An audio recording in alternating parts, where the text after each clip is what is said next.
How do I even begin to write a script about Final Fantasy VII? After all, what could I possibly say about one of the most loved, played, and influential games ever? Sure, I could just do what I did with the others and delve into its development, story, and themes. I could get philosophical with you on the subject of life and personal identity, then swing all the way to complaining about all the minigames. But this one is different. This one matters, and none of this is hyperbole. People have books and movies that change their lives in a multitude of ways, so of course, games can do that. Games are, after all, just stories told in an interactive way. It could be the story of the characters in the games, or your story as the player slowly improving and rising to each challenge that you're presented with, or some combination of the two. The whole experience can make you consider new ideas and points of view, while showing you how a strong commitment and willingness to work at something can pay off in monumental ways. So yes, I really mean it when I say this one changed my life. There are many events and forks in the road that led me to where I live now, and affected everything from the media that I enjoy to the values with which I engage with the world, and this game was a big one. I can say with absolute certainty that if I'd never played this game, I wouldn't be who I am now. So if we're going to talk about Final Fantasy VII, we're going to have to go all the way back to where it started for me. Back to 1998, when I was 16.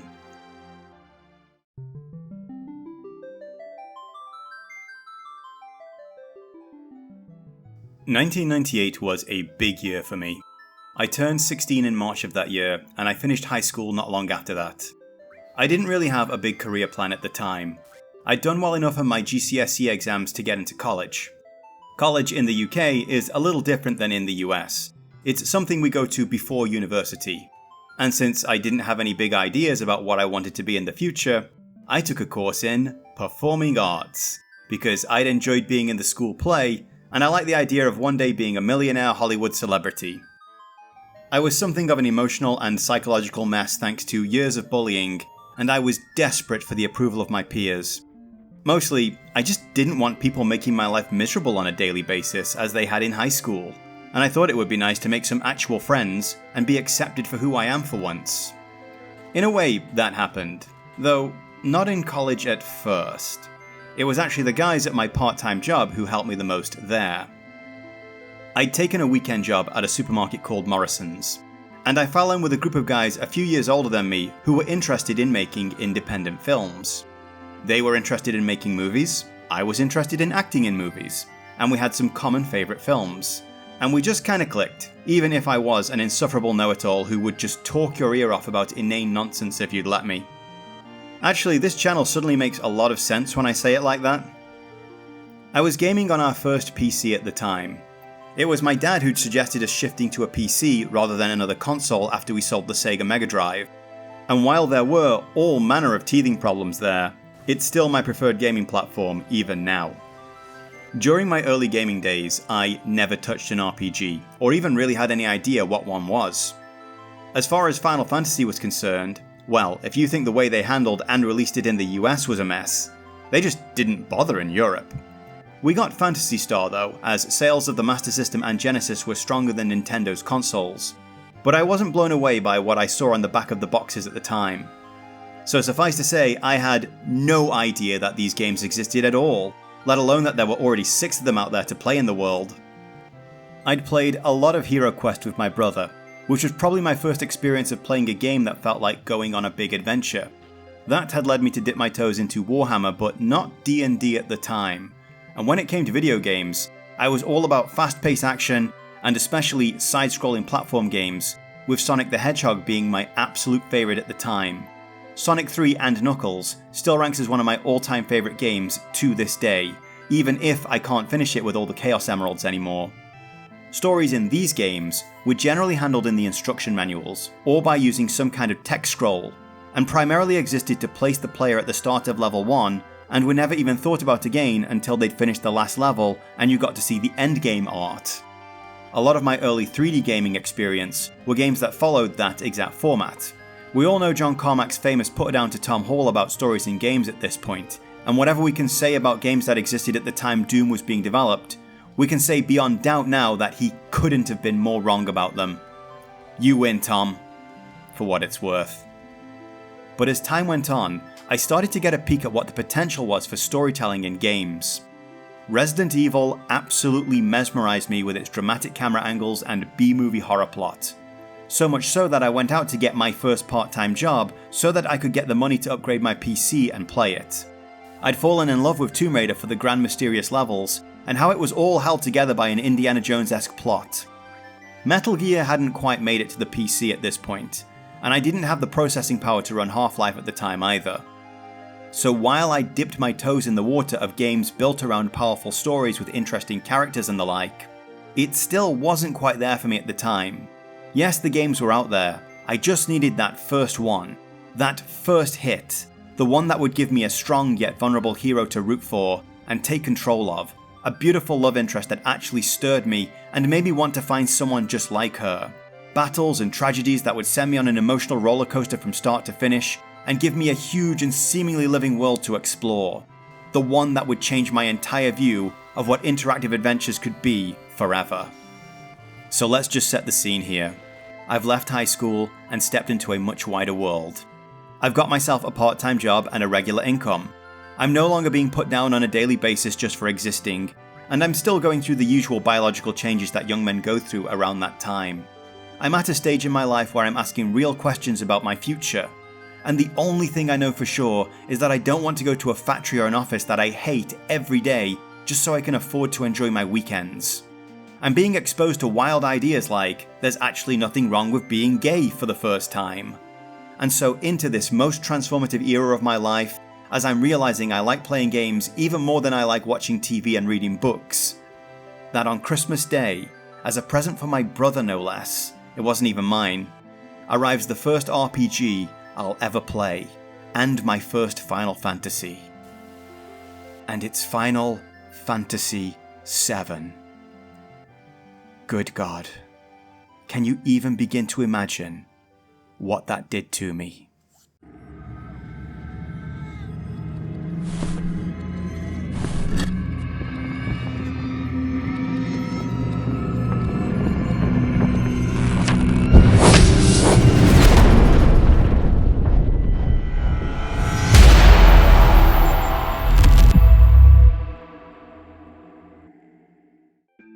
Okay, I want to get this out of the way here and now. It probably isn't that big of an issue, but I think you'll understand my reasoning for this once I've said it. It strikes me that there are three broad categories of people here. Most numerous among you are long-time Final Fantasy VII fans looking for some nostalgia content, and to you I say a hail and hearty welcome. I know life in your 30s, 40s, and even possibly 50s isn't what you thought it was going to be back when you first played this masterpiece, but I hope you're all still making the best of it. I suspect we have a lot to talk about, and I'm looking forward to hearing all your stories about the time you spent with this game in the comments. The second group are potentially a younger audience who've fallen in love with FF7 Remake and Rebirth, and are maybe curious about where this world and the characters they love all came from. And I know you people exist because I have ex-coworkers and students who fit this exact category here in Japan. If you've managed to exist in the age of the internet, without stumbling into spoilers about what's really going on with Cloud's memory, and are hyped about getting that third game to have it all explained to you, then I ask you to turn back. Not exactly now, but please, for the love of all gods, do not venture into the spoiler section of this video. All of us oldsters, who are very happy you're taking your own version of this journey that we all went on, probably at the age you are now, not a single one of us want you to miss out on the big what the hell moments we got. I'll bring this up again closer to the time and probably use less polite and more forceful language just to remind you. Lastly, the final group of people, who either just need some background noise, and any long video would do, that rare 0.1% of you who are actually fans of me and would show up for anything that I do, or are using me as dollar store ASMR, well, I do recommend playing this one, but I understand you not heeding any warnings before you do. So, have fun whatever you do. And if you do have a good time, please be so gracious as to drop a like and a comment, though I will yeet any shipping-based comments. Seriously. Take that crap to Reddit or some other septic tank masquerading as a social media platform. It's not like you don't have enough to choose from. There's also plenty of other RPG content on this channel from both Western and Eastern developers for you to explore, and you can throw me a tip through one of the various real money means shown here if you feel so inclined. And with that out of the way, let's get on with the real show.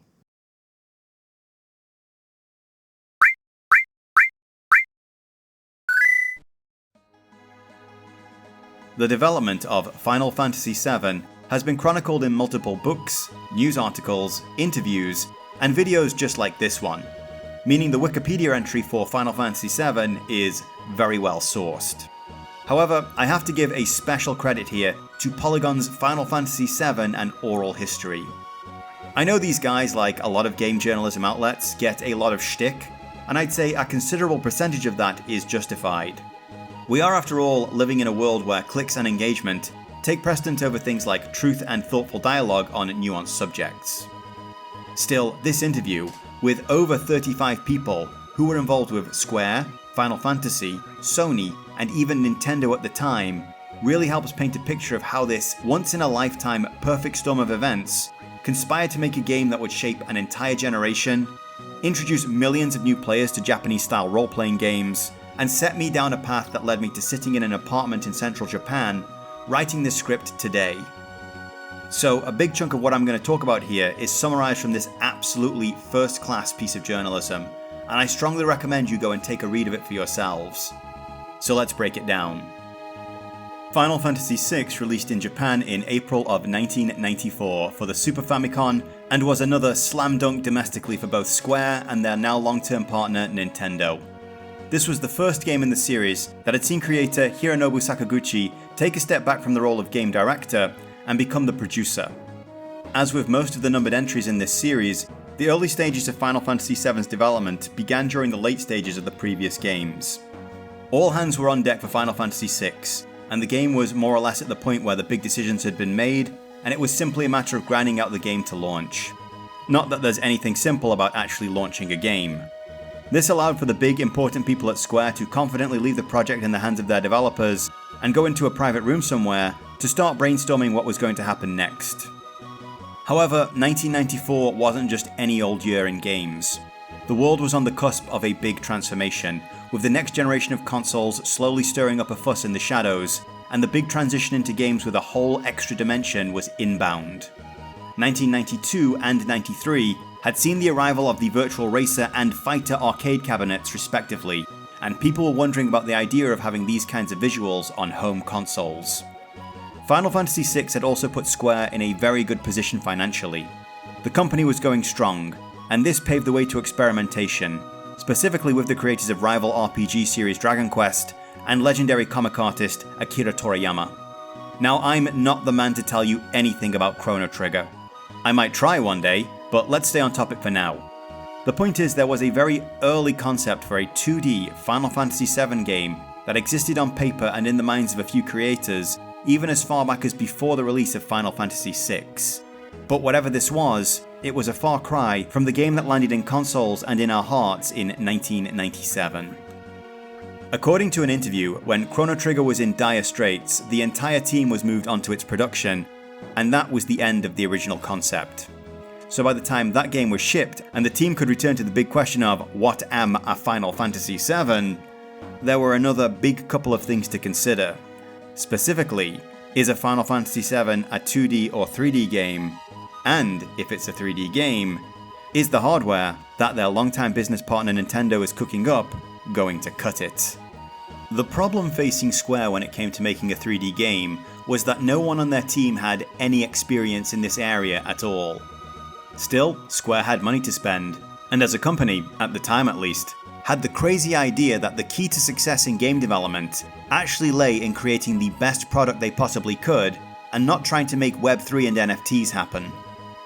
As such, several very expensive workstations from Silicon Graphics wound up in their studio, and a small team started trying to wrap their heads around both how to use these machines and their associated software, and also what a 3D Final Fantasy might actually look like. Since they didn't have access to the specifications of Nintendo's next system or the PlayStation, they simply focused on producing a tech demo on these powerful 3D machines, showcasing a battle scene from Final Fantasy VI in full 3D with a view to take this ideal look for the game and optimize it later. One interesting point here is that at the time, 3D graphics were more associated with creating realism, as they were prominent in movie special effects, where people wanted to feel like the 3D characters were actually in the world with the live action actors. No one back then had really tried to use the technology to create something with an anime look. So from this initial tech demo, things began to get a little more serious, and the next big question was concerning which console the new game would be made for. It seemed Nintendo were hard set on keeping their games on cartridges for various reasons, including the reduced risk of piracy. Though I think we know at this point that Nintendo will always be shamelessly Nintendo, for better or worse. They've built their niche out of their first party brands, and they are going to do their thing regardless.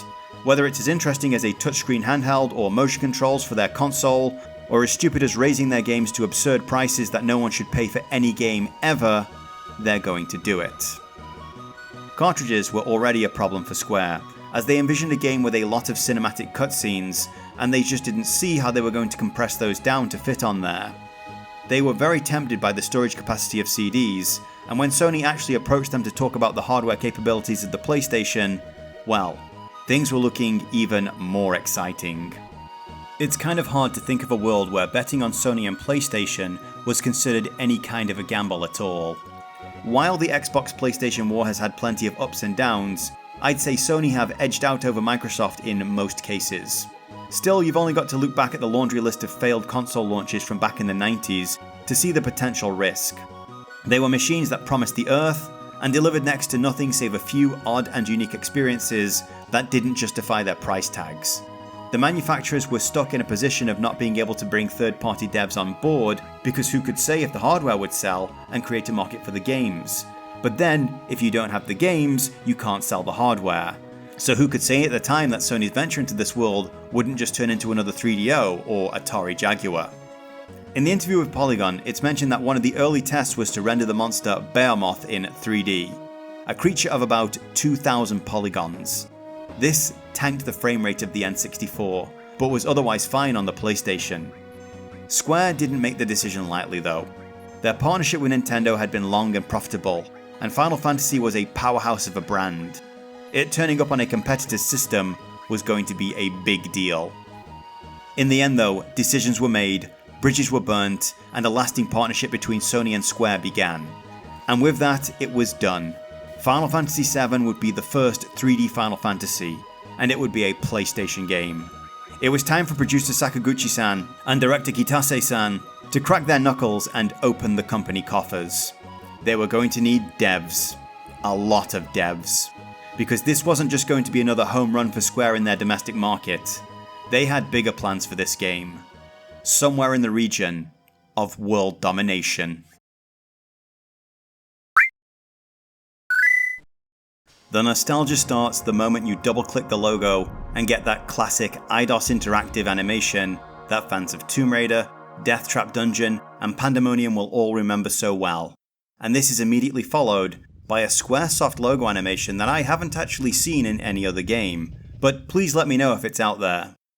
Waiting a bit longer will begin a simple opening credits segment that sees the absolutely enchanting prelude song that has been around since the first game, playing over a fairly simple animated name reveal, but even this has something quite special and beautiful to share with us. Only after we spend a long moment enjoying this and really catching the vibes of what we are about to get sucked into, do we hit the start button one last time and arrive here. That's right, no big flashy menu screen, no music, just this blackness and a spotlight on this seemingly forgotten Buster Sword buried in the ground, as if it's awaiting a hero to finally take it up and go on this journey. And the only two options available? New game or continue. And man, even these little chimes can send something like a shudder through a player returning after a long time. Everything about these first moments of the game are so well crafted to produce intrigue and get you excited for what is about to come. And then you press the new game button, and the feeling you get is not unlike sitting at the start of a roller coaster and hearing the loud clunk of the brake being released and the winding clicks of the chain as it begins to move and pull you up the track. The safety bar is down and locked, and the time to turn back has long since passed. and all you can do now is await the inevitable. It begins in darkness. Darkness punctuated by tiny dots of light, as if we are looking upon the distant stars of entire galaxies, shifting and dancing before us. The music of this dance is something deep, old, and powerful, like the rumble of a million voices all singing in chorus. And into this emerges a face, one that is soon going to be oh so important to us. But this is not a vision from the stars or the gods.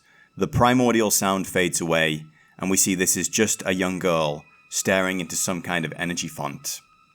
She seems so vulnerable as she walks the dark streets all alone with her boots clacking on the ground. But our camera is flying away now, pulling out from the world of the infinitesimally small. Our field of vision becomes wider and wider, and a vast city of metal sprawls out before us, and at its heart...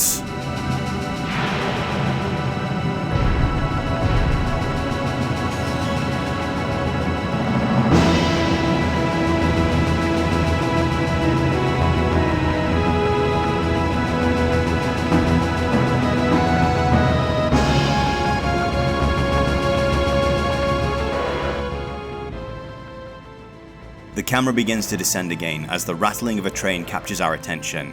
This iron behemoth held together with rivets and bolts squeals as it pulls into its station, releasing a plume of steam as it does. The music scales up to a frantic pace that demands a call to action, one that is answered by the freedom fighters of Avalanche. After dropping 2 guards, the burly leader Barret summons their newest member, and he makes his entrance in style. This is Cloud. He's a former member of Soldier, all caps, a Special Forces super soldier operative of the private army of the Shinra Electric Power Company, the megacorp that owns this facility. He's now turned mercenary and is working with what seems to be a terrorist cell, bent on damaging his former employer. Once they've inserted themselves into this high security area, with very little subtlety might I add, Barret explains that this is a Mako reactor. It's an energy plant that, in his words, works by literally sucking up the life energy of the planet and converting it into electricity. He says that this is slowly but steadily killing the planet, all so that the Shinra Corporation can line their pockets with gil and assert more control over the people dependent on their product. Avalanche is far past the point of peaceful protest, and they are here to blow the damn thing up. Despite this impassioned proclamation that they are literally on a quest to save the world, our guy Cloud doesn't seem to care at all. Much to Barret's frustration, he's not an idealist, he just wants to get the job done and get paid. Descending into the depths of this facility, fighting through guards and automated security along the way, we come to the very heart of the reactor, and a great glowing pool of power somewhere deep beneath it. Still, as we go to plant the bomb, something happens, like some kind of alarm goes off inside of Cloud's mind, warning him of the dangers of his actions. Still, it passes after a moment, and it's a good job too, because no sooner is the bomb planted, and the real security shows up to make trouble for the pair. Dispatching this enemy with a combination of guns, blades, and some kind of magical power, the pair link up with the team and make a break for freedom. Their escape and the fruits of their labor are dramatic, to say the very least.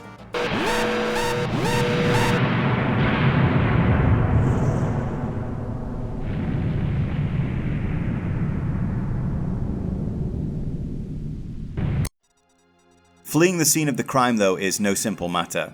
After using another small explosive to burst out of the wreckage they made, the crew are ordered to split up and meet back at the train station.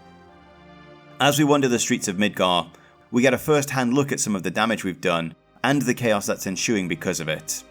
It's here that we have our first, fateful encounter, with a face that we, the player at least, are familiar with. We have arrived all the way back at the game's opening, and just for a moment we have a chance to help out a girl dressed all in pink and red, and maybe buy a flower from her. Something that's actually quite rare to see in this city. We part ways quickly, and find the streets filled with faceless stormtroopers who are on the lookout for anyone who looks even remotely suspicious trying to flee the scene of the bombing.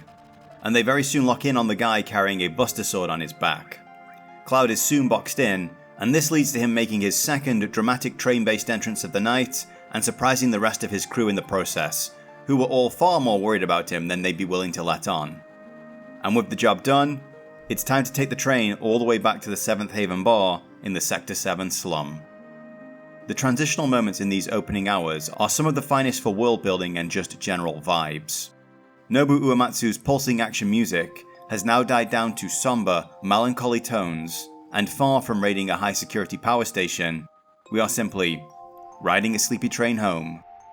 And where is home? Down below. Midgar, you see, is a city elevated far above the ground. A central pillar acts as a foundation for the city, and its sectors fan out around it, each held in place by various structural supports of their own. This upper world belongs entirely to Shinra.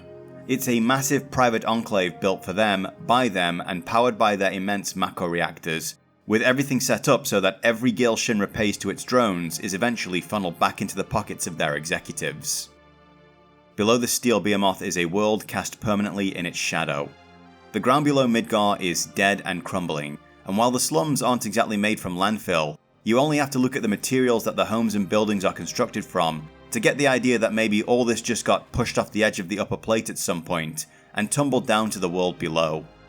Sorta reminds me of Battle Angel Alita. What we see of the Sector 7 slums has a cozy vibe to it. We see only a few homes and shops that have been cobbled together from salvaged materials, but it gives off the air of a lived-in world where people try to etch out their living from the dirt. On our way back, we can actually take a moment to share the chant with this guy here, who hangs out beneath one of those support pillars for the plate above, and he's got some very sobering thoughts about the attack up above too. Cloud's only real priority at the moment though is getting paid, and we will soon discover that there's an old friend of his waiting to see him if he makes it back in one piece. Avalanche is based in the 7th Haven bar, and the staff running the place for tonight is Tifa Lockhart. The small amount of dialogue exchanged between Tifa and Cloud implies that they've known each other for a while, and that she seems to know both these guys well enough to at least be a little worried that their egos might clash with one another. After their brief reunion though, Cloud decides to jump down to the super secret underground bunker where Avalanche hold their freedom fighter meetings and go and talk about getting paid. It would seem that Barret neglected to mention this small detail to his teammates, who thought they'd been joined by another idealist. Still, Cloud lets their distress wash over him like water off a duck's back, before returning to the surface to walk off to whatever his next gig is going to be. However, it is here that he gets cornered once again by Tifa, who urges him to come and help them, even going so far as to stir up a few childhood memories and try to pull on just the right strings. And so we are flung back several years and a few thousand miles to another place and another time, on a starry night atop an old-looking water tower, where a 14-year-old boy is meeting up with a 14-year-old girl to share with her his big dream about his future. Tonight, young Cloud has requested Tifa come and meet him to tell her about his plans. She's not at all surprised to discover that Cloud is planning to run off to the big city come the summer. All of the boys in this town are apparently taking off to find a bigger and better life in Midgar. Still, Cloud insists he's different. He's not going to find a job, he's going to join Soldier. And he has aspirations to become some kind of hero, just like his idol, a man named Sephiroth. There's something so innocent about all of this, and it highlights just how much of a contrast there is between the young boy with a head full of dreams, and the stoic, even cynical sounding Cloud, who just cut his way through a small army of people so that he could help blow up a power generator that's run by his old employers. And his only motive seems to be to get paid. What the hell happened here? Tifa reminds Cloud that it was at this time that he'd promised, if he became a great hero and she was ever in a bind, that he'd be the one to come and save her. It seems even in a world where actual dragons exist, tales of valiant knights and princesses trapped in towers aren't exactly uncommon. Cloud relents, but does so in his own way, demanding Barret pay him double for his next mission. The outspoken leader isn't happy about this, but Tifa convinces him to calm down. She's quite the diplomat really. Both these guys got to save face, but they're also working together on their next operation now. Since Final Fantasy VII was my first RPG, I made quite a few mistakes on that first playthrough. I'm not too proud to admit that the first time I saw the ATB gauge filling up in a fight, I began bashing away on the buttons thinking it was somehow going to speed up the process. After a couple of cramp-inducing sessions of this, I consulted a friend who'd already played most of it on the PlayStation, who kindly informed me that, despite what I may have deluded myself into thinking, this wasn't doing anything at all. I likewise had no real concept of the size and scale of the game I was stepping into, beyond the fact it had arrived on 4 discs. The PC version has an extra install disc, you see. So when Jesse was explaining to Cloud on the train that Midgar is run by 8 reactors, I started to get an idea of what I thought the main mission structure of the game was going to be. I'd seen on the back of the box that there were areas in the game that looked like they were outside of the city, but I figured that would be a short detour, and the primary focus would be on infiltrating and taking out progressively more difficult reactors until Midgar was shut down and the world was by extension saved from the Shinra. So when the second mission went more than a little tits up, well, let's just say it's a good job I love eating eggs, because there was more than a little of that on my face. There's something almost childishly direct about Barret's plan to just bust into each of these high security power plants one at a time and blow them all up over the course of a week, and honestly, given Shinra's hubris, I can imagine a scrappy terrorist cell with the element of surprise on their side pulling it off once. But you'd have to be incredibly naive to think that the ultra-powerful corporation that has its own private army, complete with walking battle tanks and irradiated super soldiers, wouldn't be ready for you the second time, or that regardless of that, you'd just be able to punch through it. So the infiltration of the Sector 5 reactor goes badly from the outset, with the checkpoints seeing through the crew's fake IDs and sounding the alarms, leading to a dramatic escape from the train. While the team do make it down to the reactor, Cloud has an even bigger freakout than before, seemingly reliving some kind of repressed memory. However, after they plant the bomb and make a break for it, things go from bad to worse. Boxed in with the timer ticking down to 0, the crew get a surprise visit from President Shinra himself. You're the one soul I would come up here to collect myself. It would seem he's come to look his enemy in the eye before he has the weapon division's latest toy take care of them.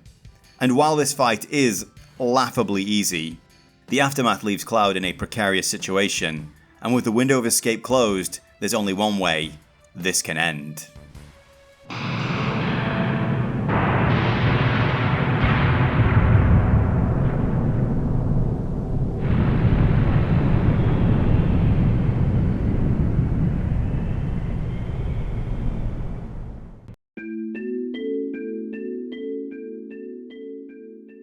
Hi. You probably don't remember me, but you've been kind of a big deal to me for a long time, and it's just wonderful to see you again.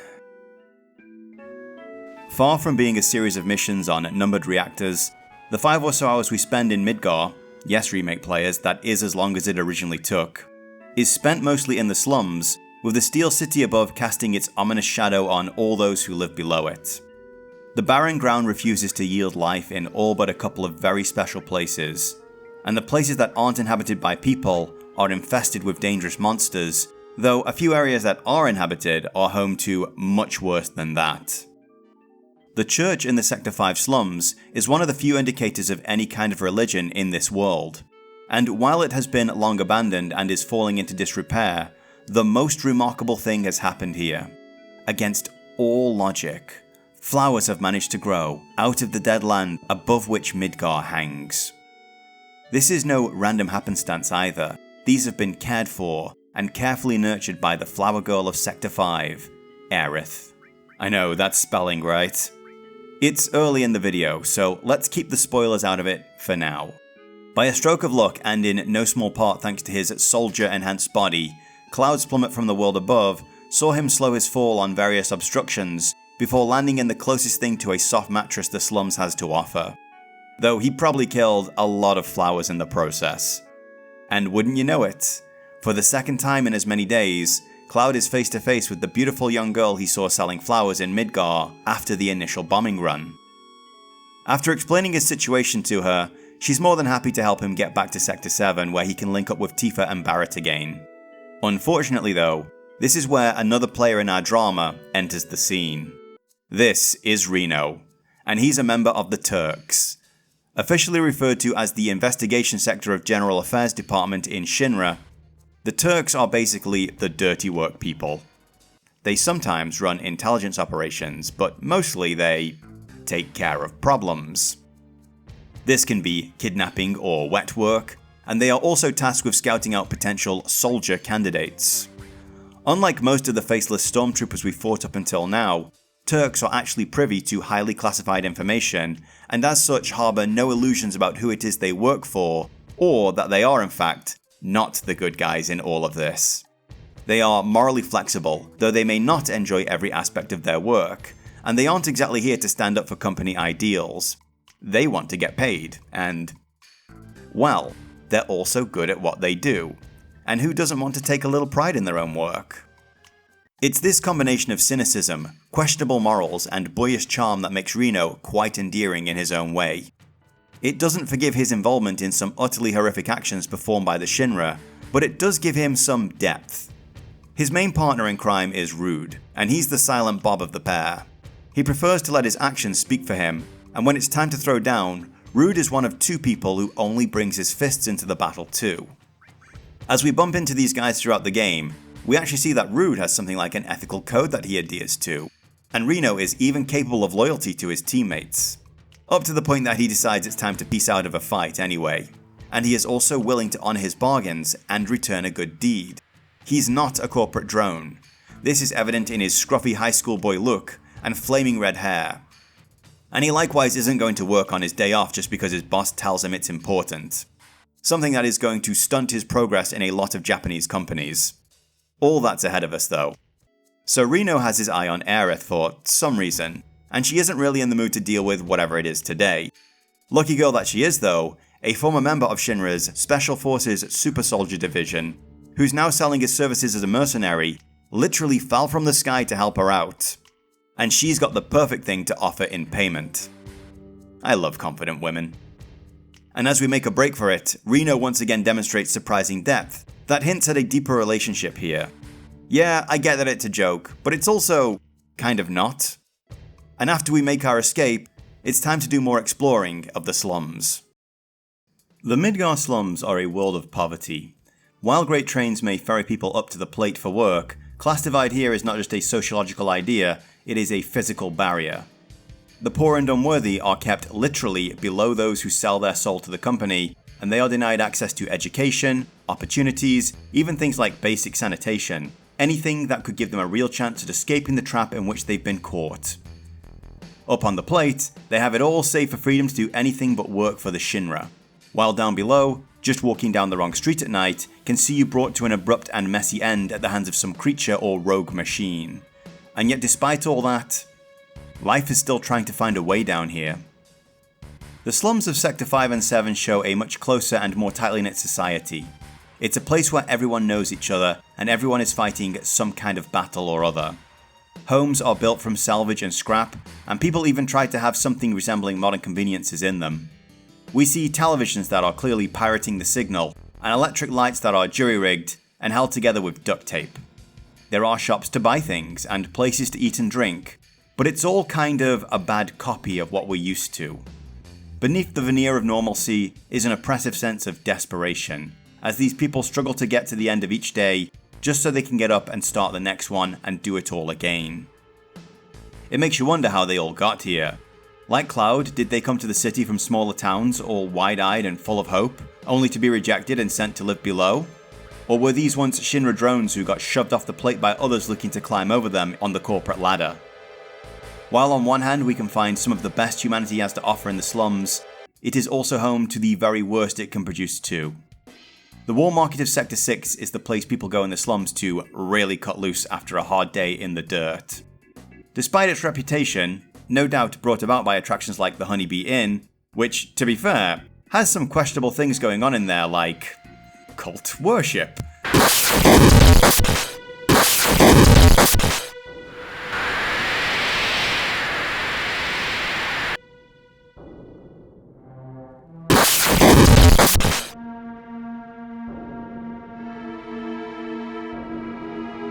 War Market doesn't seem like such a bad place at a glance. It's got some greasy ramen shops, a kickboxing gym, shops with interesting security, and I suspect this drugstore doesn't have a license. But it's at the very heart of this place that we find a garish and extravagant building that is home to Don Corneo. This arc of the story starts at the gateway between Sector 6 and 7, where we see Tifa dolled up like she's going to a graduation prom and riding a carriage into War Market. Given how their last encounter ended, Cloud is eager to not only see his friend again, but is also wondering what she's got herself into this time. Not that Tifa can't handle herself, but our boy does have a promise to keep. So did Elster. Exploring the market, we discover that Tifa has been taken to be interviewed at Don Corneo's palace. It seems the big boss is in the market for a bride. This is actually one of the most entertaining quests in the game. It happens at a time when the stakes of the story are lower, and there's space for things not to be taken so seriously. Rather than kicking down the front door and potentially putting Tifa in even more danger, Cloud and Aerith get the idea to have him dress up as a girl and enter the mansion as an applicant for the Honey Bee Inn. It's a titillating bit of fun, but also a subtle jab at the androgynous look that a lot of anime protagonists have. And look, I don't want the remake to come up a lot in this video, because I'll probably do a video on both of those at some point down the line, but damn, did they absolutely nail this part or what?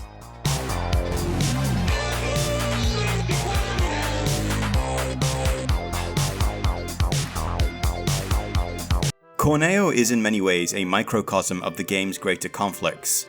He's a miniature version of the enemies we're locking horns with all through the greater conflict. He's an odious, entitled, and perverse blob of a thing that thinks he can take what he wants just because he wants it. No doubt he had a hard life that limited the paths he could walk down, just like everyone else here. But unlike most people in the slums who seem to understand each other's suffering and do what they can to help each other out, he decided to push everyone else's faces even deeper into the dirt just so he can stand on top of them. He takes more than his share so that he can get bigger, and as he gets bigger, he takes an even bigger slice to sustain his growth, and just perpetuates that over and over, making more and more people miserable along the way, and giving nothing back but just living in a life of luxury. This is exemplified in his attitude towards women, who he just lines up for judgment and then takes whoever he considers the best for himself for the night, and tosses the other two away for his goons to play with. Remember, everyone in the slums is dealing with poverty in some way, so I doubt the girls who show up here are really overflowing with choices. As satisfying as it is to get one up on Corneo, we discover that he's feeding the Shinra intelligence on where to find Avalanche, and the President has decided from a far from subtle approach to clean them out once and for all.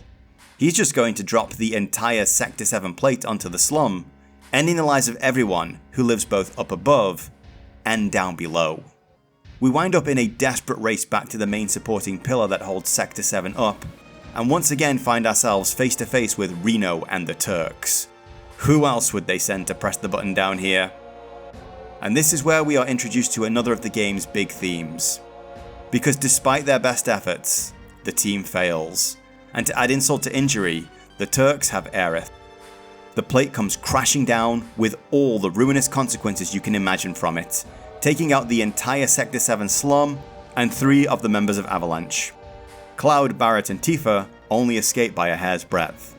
Though they do it in style, I might add. Loss and how we deal with it is a huge part of the narrative, and it's something we'll circle around to soon. We are, however, on the cusp of having the true nature of the game's conflict revealed to us, so let's push into the last section of this extended prologue. Prior to the beginning of our previous battle, Tifa had Aerith go to the 7th Heaven Bar and collect Marlene in order to take her to safety. So with Aerith now in the hands of the Shinra, we rush to her house to figure out what actually happened. Here, Aerith's mother confesses that Aerith isn't her child. That while she was waiting at the station for her husband to come home from the war, she found a mother and daughter there, and the mother was in a bad way. She promised that she'd take care of the child and give her a home and as much safety as she could. But even as she raised the girl as her own daughter, she started to realize something was different about Aerith. The girl explained to her mother that she'd escaped from some kind of research laboratory, and she referred to her mother's passing as her returning to the planet, even implying that she was in some way in touch with her. It also became apparent that she could see things and know things that other people couldn't. It wasn't long after that someone from Shinra's Turks showed up at her door, claiming that Aerith was something called an ancient, and very special, and that she was destined to lead everyone to a place of supreme happiness. It's interesting that the Turks showed such restraint about bringing Aerith in. Perhaps she wasn't of an age where her abilities could fully manifest yet, and it was enough that they knew where she was, but they simply observed her from a distance until today. Aerith had gone willingly with them to keep Marlene safe. That's about all the justification Barret needs to go and settle his score with the company, and the rest of the team are more than happy to be part of the rescue.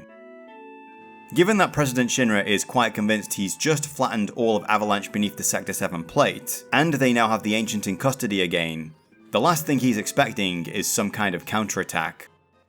Still, kicking down the front door doesn't seem like the best idea, and the crew mount an infiltration of the building, climbing stairs, like so many stairs it stops being funny and starts being annoying, and acquiring higher level security clearance in order to push through to those top levels.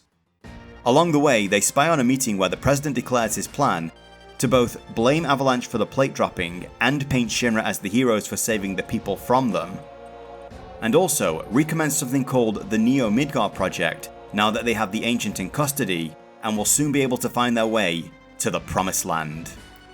We eventually fight our way into the laboratory of Professor Hojo, another wretch who is equally as odious as Corneo in his own way, and he has our girl locked up with another test subject. But there's also something else in here. Something strange even by the standards of this world with its magic and monsters. Something called Jenova.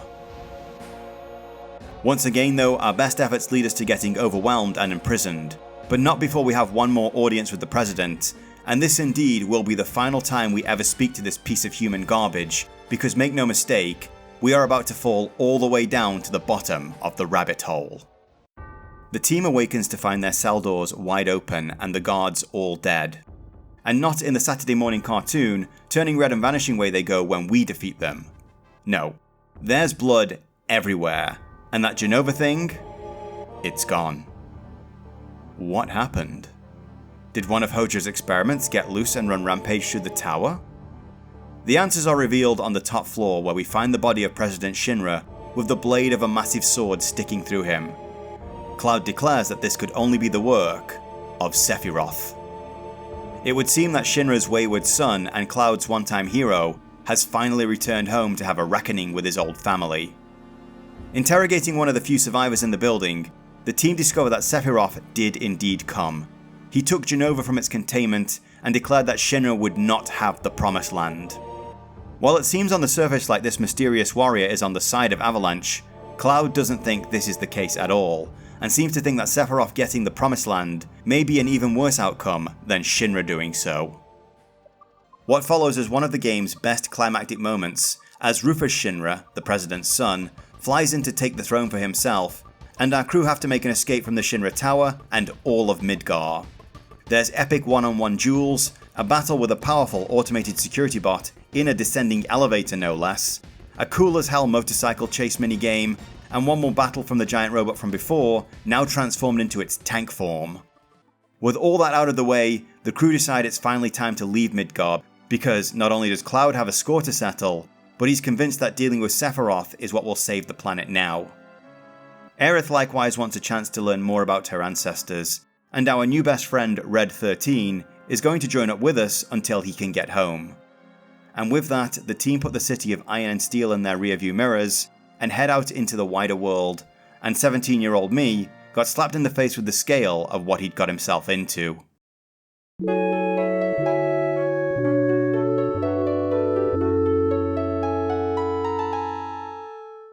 We aren't exactly done with our setup though. Before we can move into some more analytical areas of the game, we should probably talk about exactly who Sephiroth is, or at least who our hero Cloud thinks he is. This is covered in a story that Cloud shares from his past when he gets into the town of Calm. The story of Cloud Strife and Sephiroth begins about 5 years before the start of the game, in a truck on the way back to his hometown of Nibelheim. After leaving to join the Shinra army, the ambitious spiky-haired little boy has both joined the Special Soldier Division and is now first class, just like his childhood hero. However, the war with Wutai has ended, and along with it, any hopes Cloud had of being a wartime hero. So instead, he and 2 masked stormtroopers are returning to his hometown to look into a problem with the Mako reactor there. A problem that has seen it literally spitting out more monsters into the area. The briefing for this mission is given to him by none other than the legendary hero himself, Sephiroth. And it's a good job he's around because one of those monsters is here to greet them.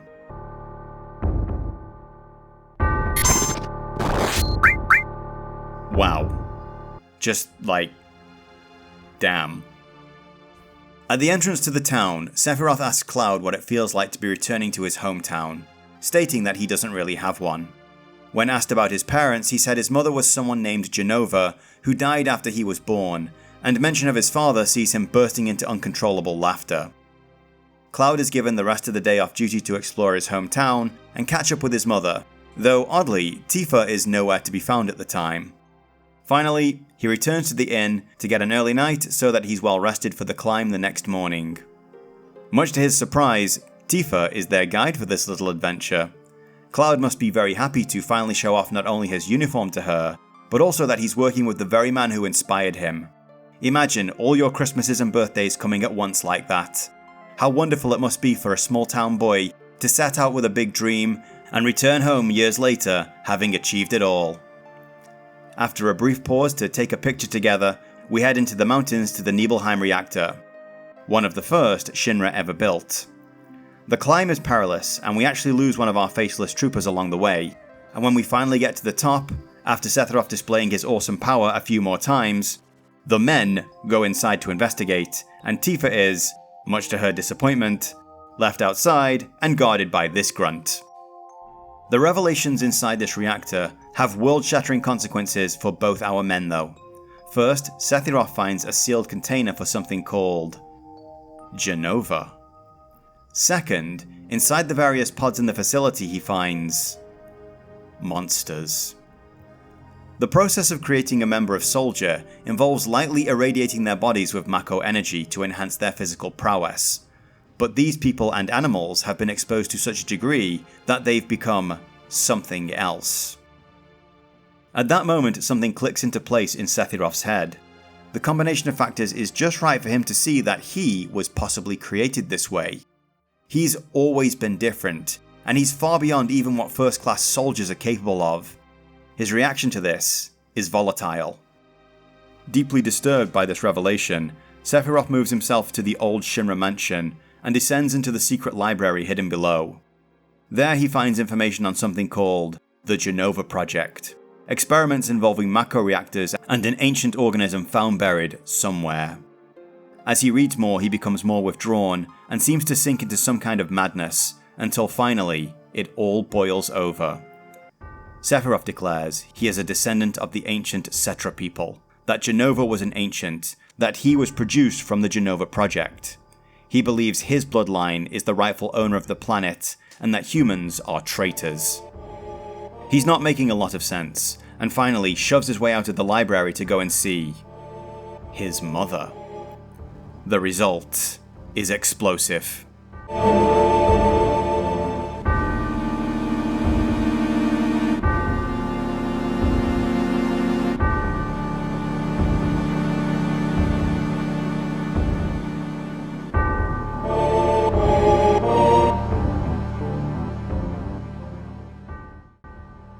This insanity comes to a head in the heart of the reactor, where we first find Tifa crying over her father's body. She takes up Sephiroth's sword and rushes to end him. Cloud watches her fall to Sephiroth and believes she's dead. Inside the sealed Jenova containment area, Sephiroth releases something locked inside there. Something he refers to as his mother. Something that does not look natural at all. This moment ends with a standoff between Cloud and Sephiroth, one he could never possibly win. And yet, both Cloud and Tifa claim to have no memory of how they escaped the Mako reactor. Cloud has no idea how he could have defeated Sephiroth in battle. He should be dead, and so should Tifa, but against all odds, they're both here, and Sephiroth was reported to have died in an operation 5 years ago. By chance, they were reunited later at the Sector 7 station in Midgar, which is how she wound up recruiting him for the bombing run at the start of the game. So Sephiroth is clearly a very powerful and dangerous person, and whatever he wants with Jenova and the Promised Land can only be bad news for the rest of the planet, meaning dealing with him is now Avalanche's top priority. Whew. That was a lot, right? I know that most people watching this know this story from either the original or Rebirth, but a recap never hurts. Likewise, I've tried several times to dive into something more analytical about characters and locations, and found myself needing to explain various things from the narrative that I hadn't introduced in the script yet. So I figured, to hell with it. Let's just get it all out of the way at the start. So now we're finally on the world map with our goals firmly ahead of us. Why don't we go on an adventure?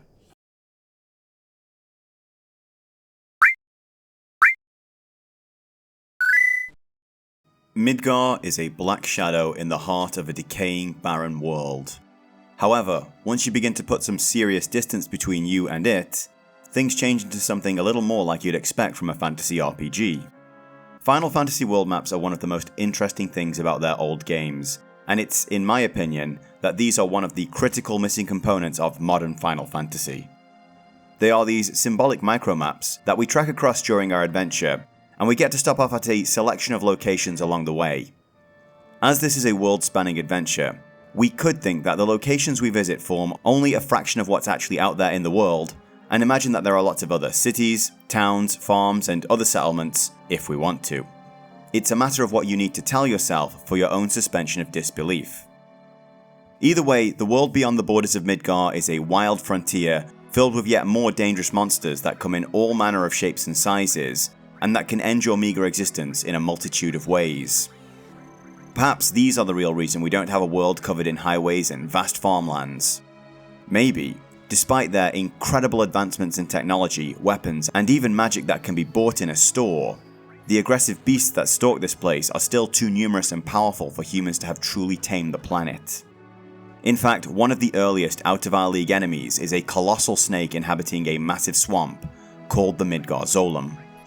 It's got a hell of a fierce reputation, which is why this is just chilling. We've already witnessed the awesome power that our mysterious enemy Sephiroth wields. In the matter of a few hours while we slept, he entered the Shinra Tower and proceeded to paint the walls red with the vitae of everyone who so much as looked at him funny. Something I'm sure we've all thought about doing at our jobs at least once in our lifetime. And here we see another mark of his passing that puts him way above our league. Beyond the borders of Midgar, the small town of Calm that we visit first couldn't be more different from that place if it tried. Where Midgar is massive and imposing, Calm is small and cozy. While Midgar oozes cyberpunk dystopian vibes, this place looks like it would be more at home in a Benoit Sokolverse game. While Midgar is a fast-paced world of cars, bikes, robots, neon lights, shopping and entertainment, Calm is a simple place where people live small lives. It's not free of Shinra and Mako by any stretch, but they are far from abusing the ground that yields the food they eat in the same way Midgar does. There is a powerful lesson to take away from this, and it's simply that regular is not normal. Imagine living on that plate your whole life, or trying to scrape out an existence in the slums, dealing with poverty and crime, and salvaging your life from the scrap that falls from the world above. Think about growing up knowing only that, and then coming here for the first time and seeing how these people live. How would you react to that? How would they react to how you live? While Midgar is Shinra's crowning jewel, there is one more large city on this continent that it owns, and that's the port city of Junon. Similar to Midgar, the city of Junon seems to have been constructed on top of another settlement. I must say it's very magnanimous of Shinra to not simply displace the residents of the original settlement or force them to move into their city. On the other hand, the elevator between the upper and lower worlds is guarded at all times, meaning only the people they want to come in can. It's nice that Shinra can take away all your natural light and turn your fishing town into a massive military base / city, but the moment you want to extract some kind of convenience or benefit from this ugly piece of metal they've stuck to the side of your cliffs, you're told to take a hike. Junon's purpose can be summed up by the massive phallic symbol that extends out to the city itself. The cannon points towards the western continent, and not only guards against potential invading fleets, but under the right circumstances, this cannon's power can reach even the furthest continents. We have already been made aware of a great war that took place sometime in this world's recent history. Shinra actually began life as a weapons manufacturer before it became an electric power company, and eventually, the dominant superpower in this world, so powerful that it eclipses any kind of democratic leadership and has no known competitors anywhere. In their past, they even dabbled in a space program, though that never took off. Like, literally. The land around Junon is considerably more vibrant than Midgar on account of there only being one Mako reactor here, and it also being deep underwater. Because, you know, we don't need to worry about life underwater. That hasn't done anything for anyone anywhere, ever, right? Oh. Across the ocean, beyond the resort town of Costa del Sol, we arrive on the western continent. A place that has a big Shinra was here, IDST, figuratively spray painted all over it. Yes, that really was the height of rebellious graffiti that you'd find in my hometown growing up. What I mean is, there is evidence in most of the locations we visit that Shinra was once heavily invested in them, but later pulled out to consolidate all its power in Midgar and Junon, and didn't clean up their mess on the way out. This is exemplified in Gongaga, where one of their reactors went full Chernobyl/Fukushima and turned the surrounding area into a devastated wasteland. Real missed opportunity to have this area be the spawn point for some kind of existential megaboss, though you can fight one of the weapons here. A lot of the locations on this continent are tied somewhat to the stories of specific characters in our merry band of adventurers though, so we'll dive into those places when we talk about those characters. But we have to mention the Gold Saucer as possibly one of the most unique and interesting locations in all of Final Fantasy. We visit this place first as we chase the spectre of Sephiroth across the world in search of answers and something not unlike revenge on Cloud's behalf. The Gold Saucer is a massive amusement park that stands atop a giant golden tree-like structure in the center of a desert. It's accessed via a cable car, and along with Costa del Sol, is one of the big reasons people come to this part of the world. I'm not quite sure how exactly regular people make it from the beach to the saucer, as the road we took was full of monsters and included running across broken railway tracks. Also, I think this playthrough might be the first time I ever encountered this guy here. It's missing infrastructure like this that leads me to think that there's more going on these world maps than was shown in the game.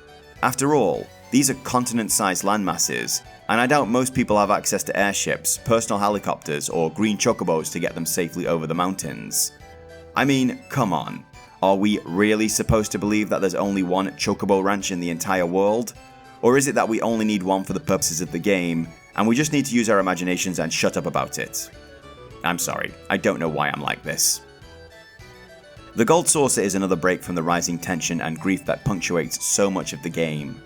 The music shifts into an almost annoyingly Genki tone, and everything is big, bright, and bold. This is also the only large company seemingly not owned outright by Shinra.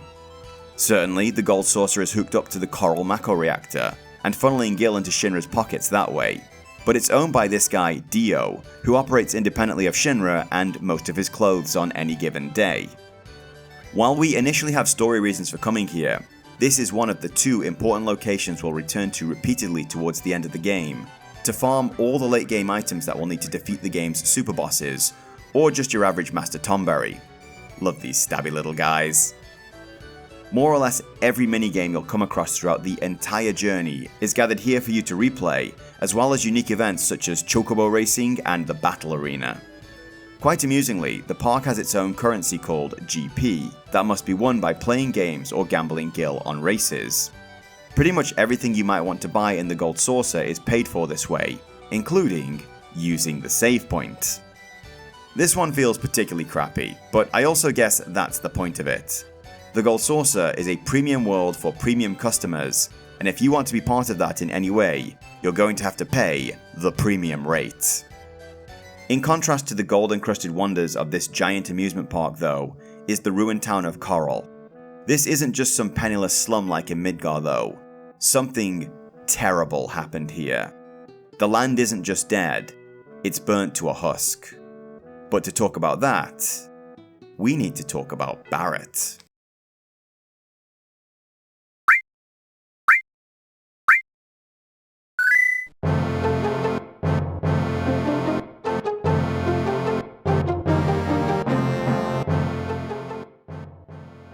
Barret Wallace is one of two big strong macho men in this game who is faking the majority of his personality. His anger is absolutely genuine, and it stems from an incredible amount of guilt and grief, and ties back to the game's big theme of coping with loss. Barret's story starts in the coal mining town of Coral. It is a simpler time. Coal has been the major fuel for power for many years, and it's the primary industry for the people in Coral. They have, for generations, dug the earth for its black gold, and it's what most of the people who live here know. Barret is a family man, and he's something of a community leader here, along with his friend, Dine. But the world is changing. The Shinra Electric Power Company has discovered a new, seemingly limitless power source in Mako, and one of their executives, a woman named Scarlet, who wears a red dress, has come to Coral to propose the construction of a new reactor here. Dine was the only one opposed to this, but Barret was very much for it, thinking it would help his wife. This ultimately proved to be a Faustian bargain. While there is something of an extended version of this story now told through things released later, what we're told in this game is that Shinra claimed there was an explosion at the reactor. Unlikely, given Dine and Barret were there at the time. They blamed a rebel group, probably Avalanche, and their wrath was swift and absolute. They scorched the land and took out almost everyone alive there. Barret and Dine were out of the village at the time, and were eventually hunted down and cornered by Shinra stormtroopers and Scarlet. While they tried to escape, it didn't end well.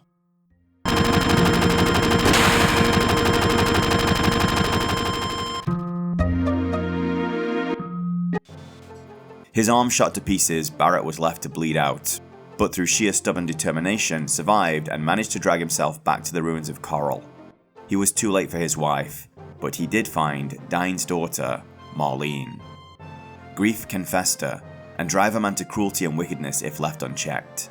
But there is more here than just grief. Barret witnessed evil incarnate.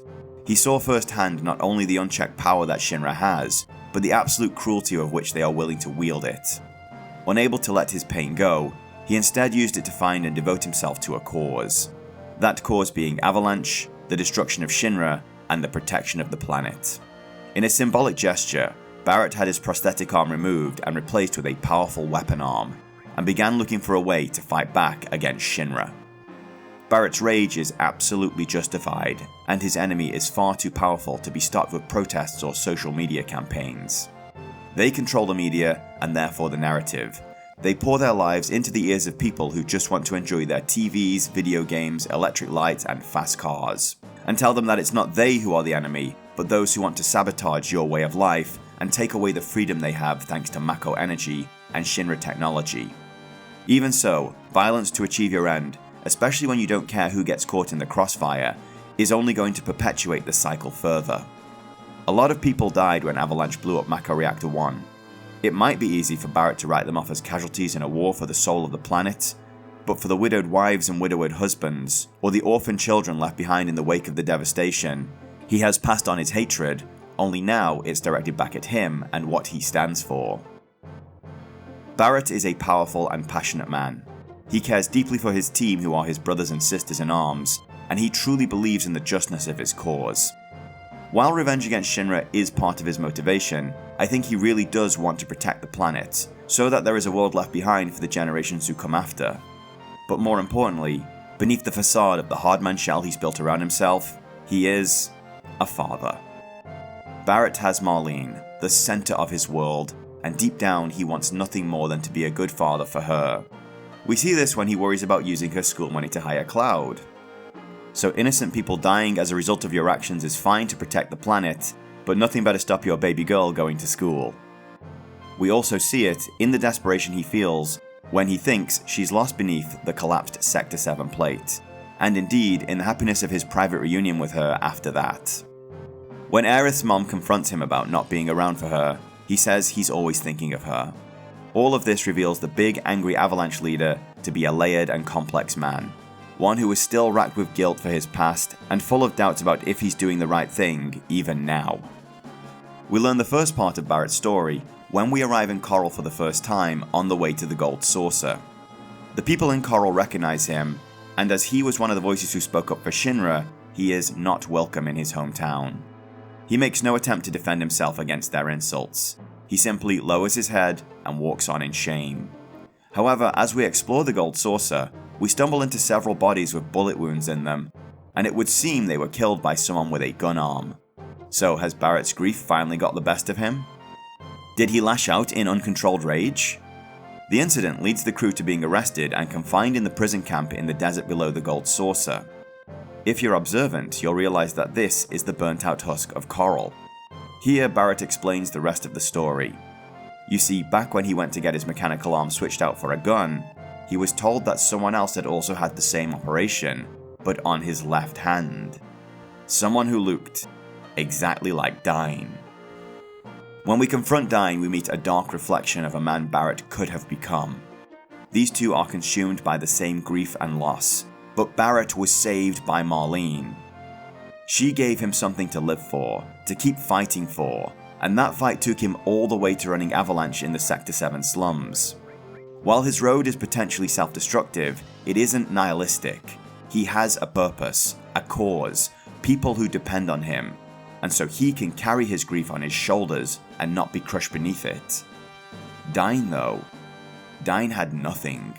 He became utterly consumed by his grief. He was a lone survivor who'd lost everything dear to him, and all he had left was his grief to poison him until all he wanted was to inflict his pain onto everyone around him. At the very end, when Barret tries to give Dine hope and tell him that Marlene survived and is safe in Midgar, Dine says that his hands are too stained to ever hold her again, and decides to end his pain once and for all. Despite everything, Barret sticks to his beliefs and carries on his fight, even showing his humility in deferring his role as leader to first Cloud, then later Tifa, and even Sid at one point in the game. He also comes to accept that blowing up the Sector 1 reactor wasn't a good move, and that he should have considered the consequences of his actions before moving forward with such a drastic plan. He's a real man, strong, confident, and yet humble and vulnerable, and not afraid or too proud to show any side of himself. He's a mainstay in my party throughout the whole game, and his ultimate limit break is absolutely devastating.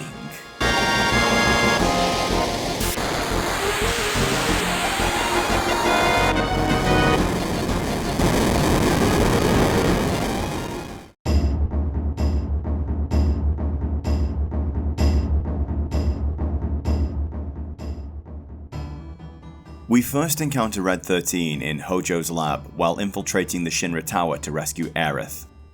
For some reason, the good doctor is of the impression that what these two endangered species really need is to be pitted against each other in battle.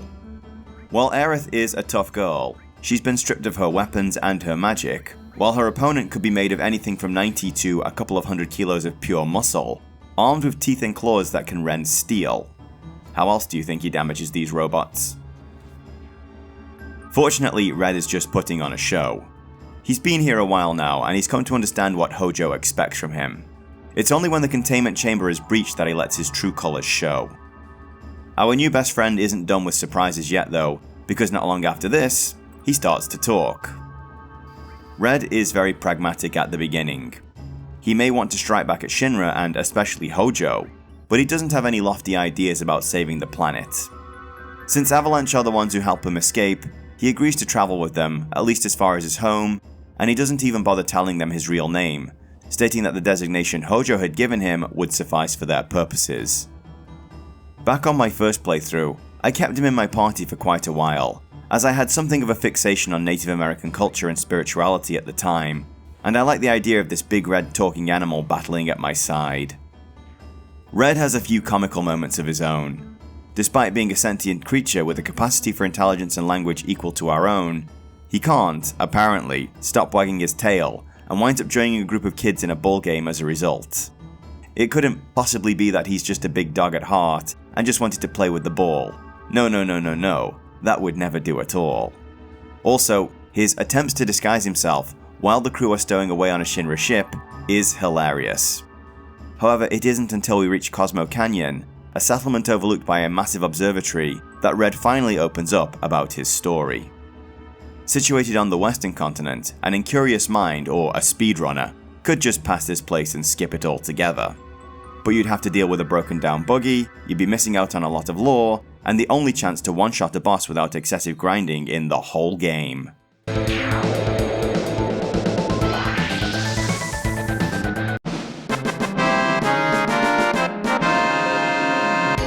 Never stops being satisfying. No sooner do we arrive at the location, and Red XIII rushes ahead to announce to everyone that Nanaki has returned before he goes bounding off to the top of the cliff to meet his grandfather at the observatory. Cosmo Canyon is one of the few places we visit on the whole planet not hooked up to a Mako reactor, and according to Barret, is the place where Avalanche was formed. This is a place of study in the field of planetology, though the big telescope at the top of the observatory implies some cosmology too. After all, planets don't exist in isolation. They are parts of star systems, which are parts of galaxies, which are parts of the universe. However, planetology's most important understanding is that of the life stream. A single, powerful energy that brings life to this world. One power taking endless shapes, rising up, forming and crashing back down again just like waves in the ocean, but always the same thing at heart. This is the soul of the planet, which may itself be just a few drops of the soul of the universe, and it's what Shinra calls Mako. That's right, they are literally sucking the fundamental energy of everything that is out of the world and turning it into electricity so people can watch TVs and have air conditioning. When Mako, or spirit energy, condenses naturally or within reactors, it crystallizes into materia, a special jewel that when used, allows people to manipulate the fundamental forces of nature and create magic. We've a lot more to discuss on this topic later, but for now, let's get back to Red. Red's grandfather is an old man called Bugenhagen, a planetology expert and eccentric old man with sage-like qualities. While he is gracious enough to explain a great deal about the lifestream to us, and even teaches us to listen to the cries of the planet, it's when Red XIII mentions his father and how much of a disgrace he considers him to be that Bugenhagen cocks an eyebrow. He takes Red and the crew through a sealed door into the deeper caves around Cosmo Canyon, where they are assaulted by angry restless spirits of old enemies known as the G-Tribe. As we progress, Bugenhagen explains that when this attack came, the people of the canyon weren't prepared, and it was only the efforts of a single warrior standing at a choke point in the caves, much like Hercules did, and holding the enemy back, that the people had enough time to mount their defense. That warrior was Red's father, Seto, and his body, petrified by the G-Tribe's arrows, stands vigil over Cosmo Canyon, even now. It was Red's mother who requested the cave be sealed and all of it to be forgotten, leaving the cub to think his father had abandoned him and to live in shame for his cowardice. After this discovery and a little pep talk from his grandfather, Red decides to join the party and fight for the planet. Returning to our theme of grief and loss, Red felt his father had disgraced him and carried that around like a dead weight. While I don't think he need define himself by his parents' actions, the discovery that he is now the heir of a great warrior who made the ultimate sacrifice for his people brings out a much nobler spirit in the big cat, dog, dude. He chooses to conduct himself in a manner that would see his father proud of him, and if that means saving the planet from Shinra and Sephiroth, that is exactly what he's going to do.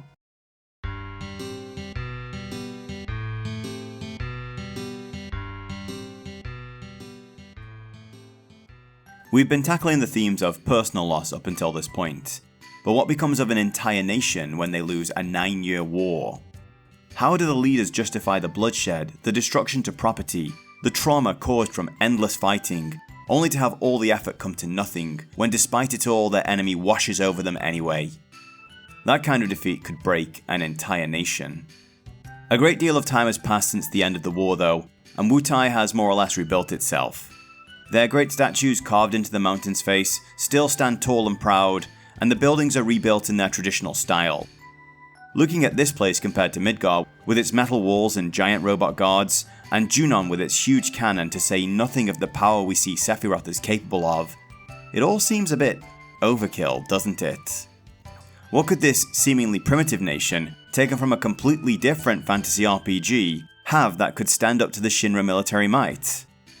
Well, materia. At least that's how I interpret it.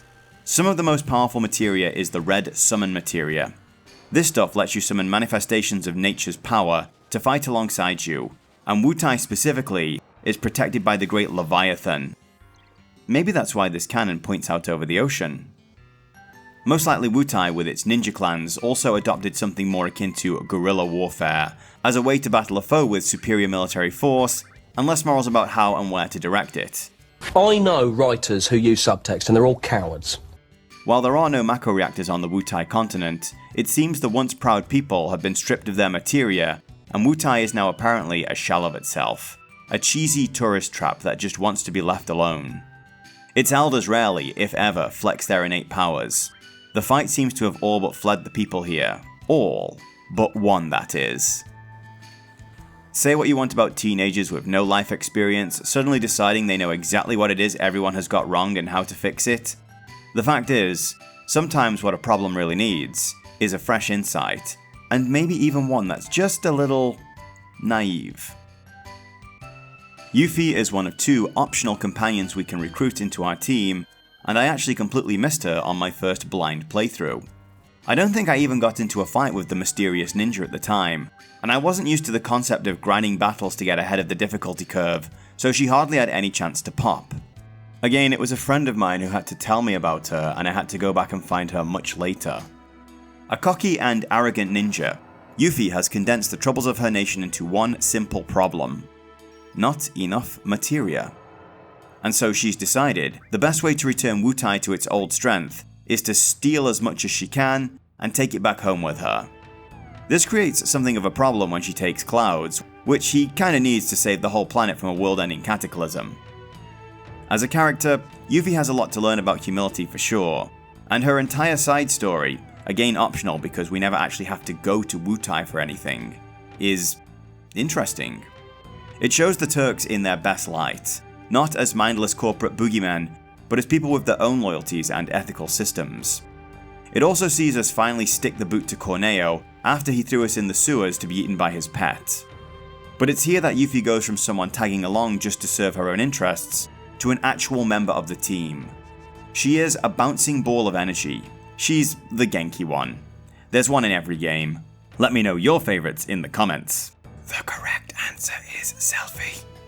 From her boundless optimism and lack of humility to her constant motion sickness, Yuffie comes across as genuine and endearing. Still, her biggest development comes at the top of the Wutai Pagoda. I suspect Bruce Lee's last movie, The Game of Death, provided more than a little inspiration for this climb. This is a test that any member of the Wutai clan can undertake. Most members though don't make it past the first level, so when Yuffie makes it all the way to the top, she is more than a little surprised to find her own father is the guardian of the top floor. Depending on how prepared you are, this battle can take an absurdly long time. It never even occurred to me to cast Reflect on the boss when he started curing himself on my first playthrough, and I wound up fighting through until he ran out of MP before I could actually defeat him. By Sheogorath's many cheese wheels. I was so ignorant about this stuff back then. It's here that Yuffie confronts her father about her real feelings and motivations. How she sees him as a broken and defeated man hiding behind customs. This is a classic growing up moment.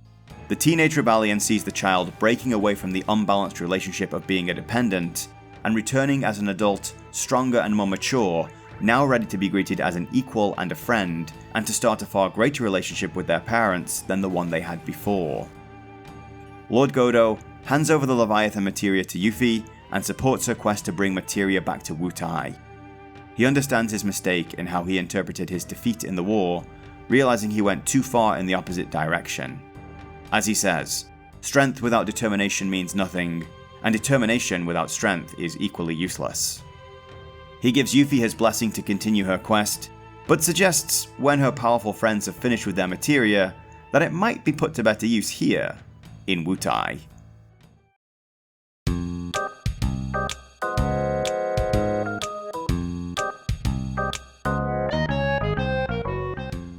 Cait Sith is odd. Have you guys seen a short comedy film called The Gamers? Hello, I'm Magellan, a traveling mage. I notice your group has no wizard. You seem trustworthy. Would you care to join us in our noble quest? Yes. Yes, I would. It's a cat mascot from the Gold Saucer that sits atop a big, fluffy mechanical Moogle.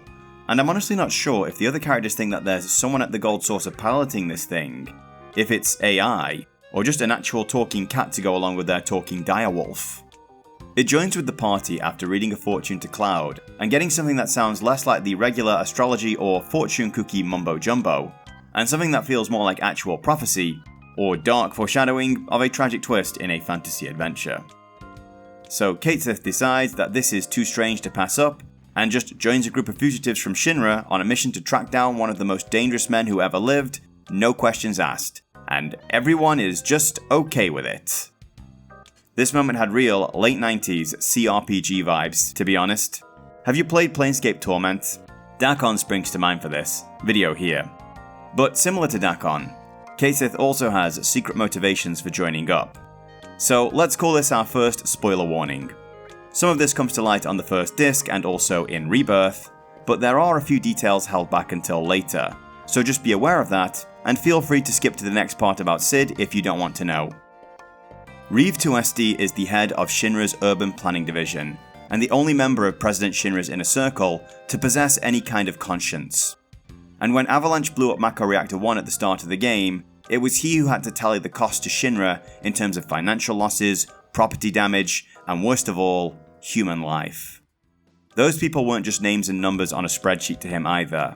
He really understood that their deaths would be absolutely devastating to the family and friends of these people.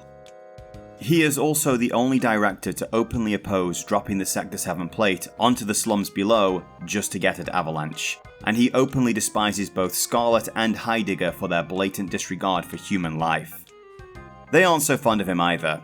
They see him as weak and would no doubt love him to accidentally fall out of the windows of his office on any day of the week for no reason. I think on some level, Reeve is hoping to use his position to wield Shinra's power as a force for good, and actually use their wealth and resources to make the lives of everyone in the city and the slums better. This may have been his motivation for climbing high in the Shinra ranks, but now he's here, and dealing with the harsh reality of what Shinra is really about, he probably feels trapped. He knows too much to simply walk away, and what if he did and he was replaced with someone much worse? Could he deal with that, knowing that he had a chance to, if not make things better, at least maintain the status quo and see things didn't get worse? Cait Sith is Reeve's own rebellion. It's his secret identity, a way that he can truly fight against the corruption that festers within Shinra by helping their greatest enemy, Avalanche. But not at first, for you see, Cait Sith's original function was to be a spy. At a later point in the game, after the crew have obtained a key to an ancient temple, Cait Sith is seen handing it over to the Turks, and while he doesn't reveal his true identity, he admits that he works for Shinra and has been a spy the whole time. But something has happened to Reeve, something he can't quite yet understand. Remember my earlier point about regular not being equal to normal? Reeve is a company man. He works to get paid at a company that does everything for power and profit. He spent a long time fighting his way up the food chain here, and is surrounded by cutthroat executives who are motivated by their personal gain or fear of losing what they've worked so hard to acquire. But Cloud and his crew, no one pays them. They aren't worried about quarterly reviews and the potential loss they could suffer for not meeting quotas or outperforming their last quarter. No one is telling them to increase their world-saving efficiency by 20% in the next quarter, and maybe cut a few low-performing adventurers to save on resources. They are financed solely by the gil they harvest from monsters. Okay, sidebar here, but here's a theory. What if gil isn't specifically money, but some kind of universally accepted resource taken from monsters that has value everywhere you go? So when you kill monsters, you are gaining the gil equivalent of that resource, and it automatically gets transferred over when you get into a shop. I'm overthinking again, aren't I? These guys go out of their way to help each other, and to help anyone they can along the way, simply because it's the right thing to do. Reeve has come to realize that, with the crew, as Cait Sith, he can be the man he's always dreamed of being, and do the things he could never do as a Shinra executive. Make the world a better place. His initial play upon being discovered is somewhat underhanded and desperate. He threatens Aerith's mom and Marlene if Cloud exposes him. This is clearly a bluff. He just really wants to stay with the group and be part of the adventure to save the planet, and later, he even sacrifices himself to help them achieve their goals. Reeve is perfectly safe, of course, and he drops in a new mechanical cat not long after this event. I suppose for Reeve, it's the grief of the people of Midgar that drives him. Midgar is a place of massive inequality and suffering. suffering that could easily be taken away if Shinra were to put even a fraction of the money they spend on weapons and technology towards actually helping the people in the slums. It's a wonder they don't, given how easily it would foster goodwill among the people of the slums and make them more likely to side with Shinra over Avalanche. But short-sightedness seems like a regular problem among the super rich. So since he can't help through regular channels, he's opted for something a little more extreme. Oh my god! He's Batman! All of these trials lead to a powerful confrontation between him and Barret, where, when all the secrets have finally been revealed, he stands up to him about the people who died from Avalanche's attack. In the end, it's actually Barret who backs down and admits his wrongdoing, and this helps with his development too. His overall role in the game is quite small though, and the sound effect for his attacks, and the random nature of his limit breaks, make him considerably less satisfying to bring into battle than some of the others, so I rarely bring him into the party, but he's still one of the crew, and the game wouldn't be the same without him.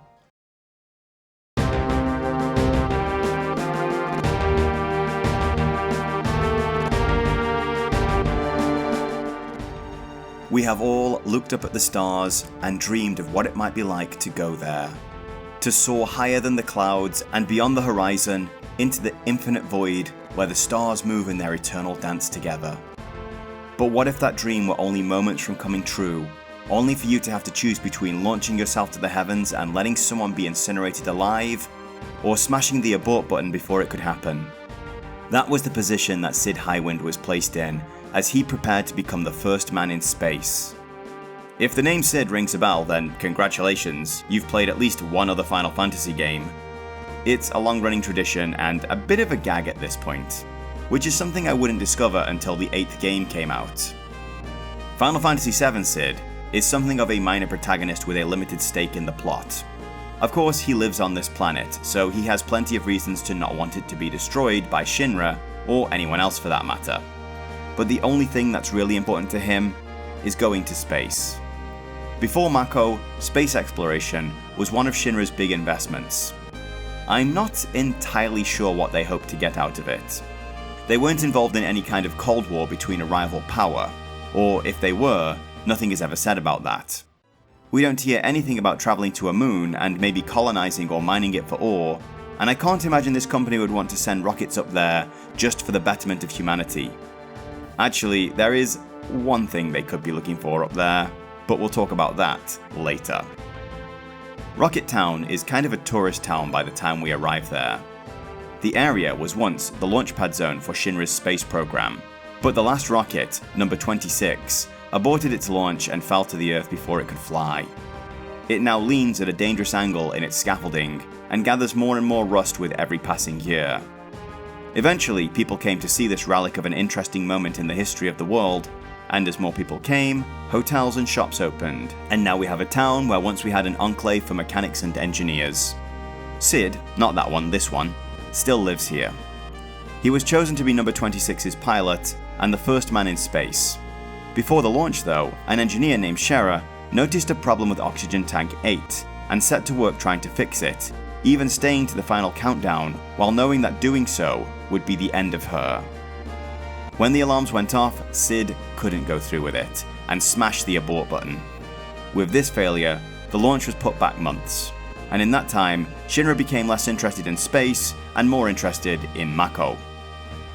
As this proved to be a far more profitable route, they redirected all their funds from their space program into Mako research, and Cid, not that one, this one, has been waiting for a phone call ever since.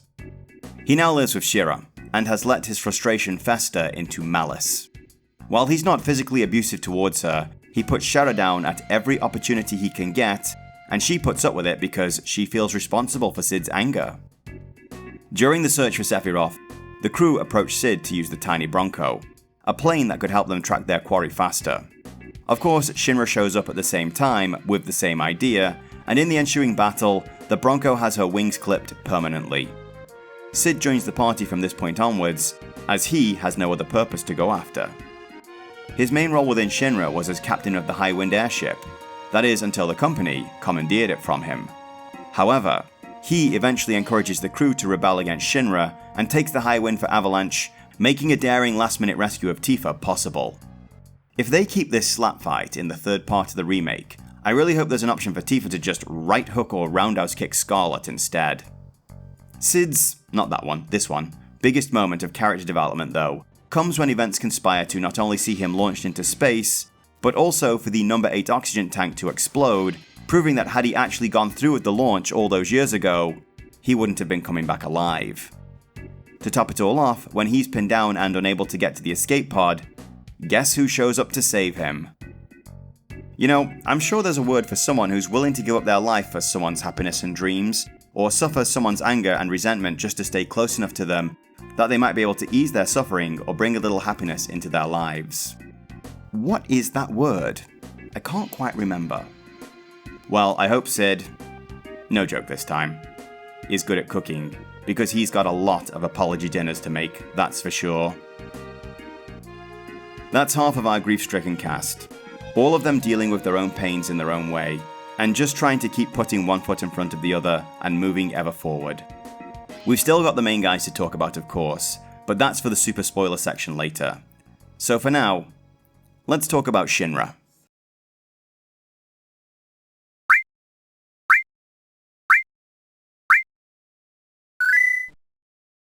If I were to sum up Shinra in one word, that word would be parasite. If you gave me several, I'd say Shinra is a bloated, hungry monstrosity that manipulates the organisms of the planet into feeding it, with its only goal being to grow bigger and eat even more until there is nothing left to devour, other than possibly itself. It hides its true nature by putting on a veil of symbiosis. It seems to give back to the organisms that feed it by giving them electricity, vehicles, and convenience. However, it only returns a tiny fraction of what it sucks out of them, just enough to keep them docile, comfortable, and scared to stop the cycle of feeding it. Of course, it couldn't have started out this way. In the beginning, when it was small, there were no doubt other parasites that it had to contend with for domination of the planet, and any one of those could have wiped it out at some point. At this time, the Shinra parasite had to hide its true nature far better than before, and present itself as something to be trusted, loved, even fought for and defended. These manipulations were what it took to keep people at best ignorant of its true nature, and at worst, willfully compliant in the destruction it is bringing down upon the world. At the time that the story takes place though, Shinra is the most powerful company in the world.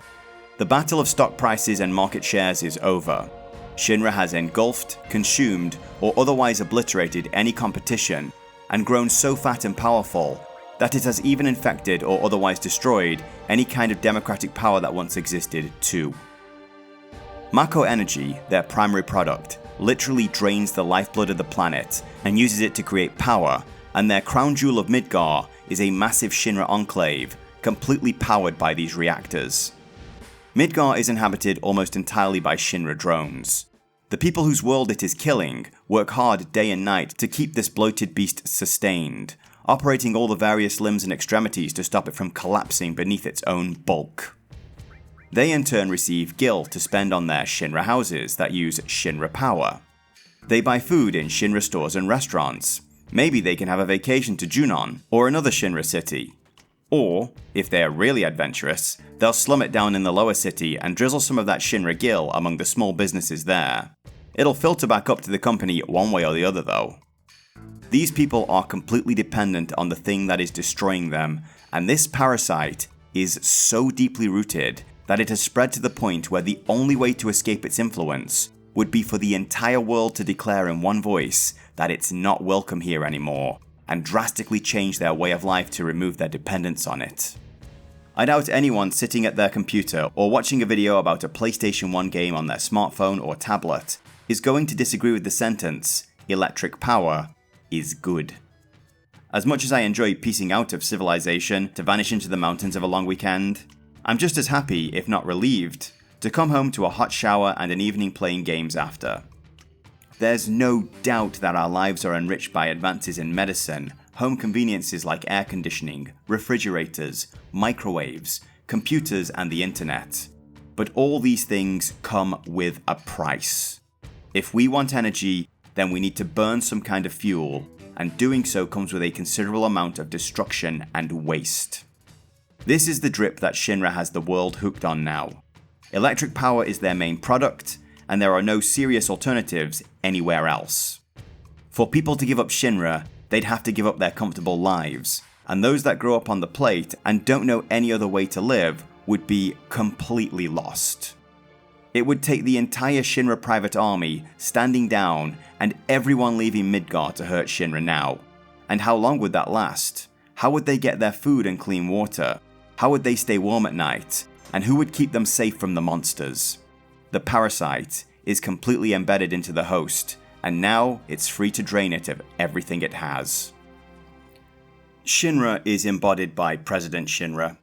Like the company, he is a vile creature formed from a decadent life and little more than a narcissistic sociopath. A few examples of his abuse of power and status are: he wanted to expand into Wutai, so he started a war with them.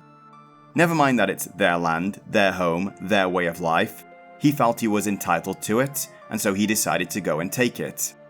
He used this war to justify the human experiments that created Sephiroth. He used Wutai as a scapegoat to unite his people against, and further consolidate the stranglehold he had over them. The Shinra way of life is glorious, he said. It's freedom.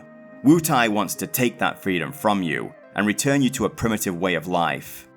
The man is so completely without conscience that he dropped an entire plate of his city on the slum beneath, killing thousands of people just to get at a small group of activists, and then he blamed the same group for dropping the plate in the first place. And why? Why go to such an extreme length to achieve so little? Well, who is going to hold him accountable? Without empathy or accountability, why wouldn't he just resort to the most extreme options to achieve his ends? The president has surrounded himself with yes men and women, people just as lacking in empathy and conscience, and as drunk on power as he is. They look down their noses at other humans for no other reason than the accident of their birth, exploit anyone and everything they can for their personal gain, and repeatedly peddle the company lies to such a degree that after you've heard them repeated for the millionth time, you genuinely find yourself wondering if you are the one who made the mistake here. But what does the president even want now? What is his end goal here? He already has all the money and all the power.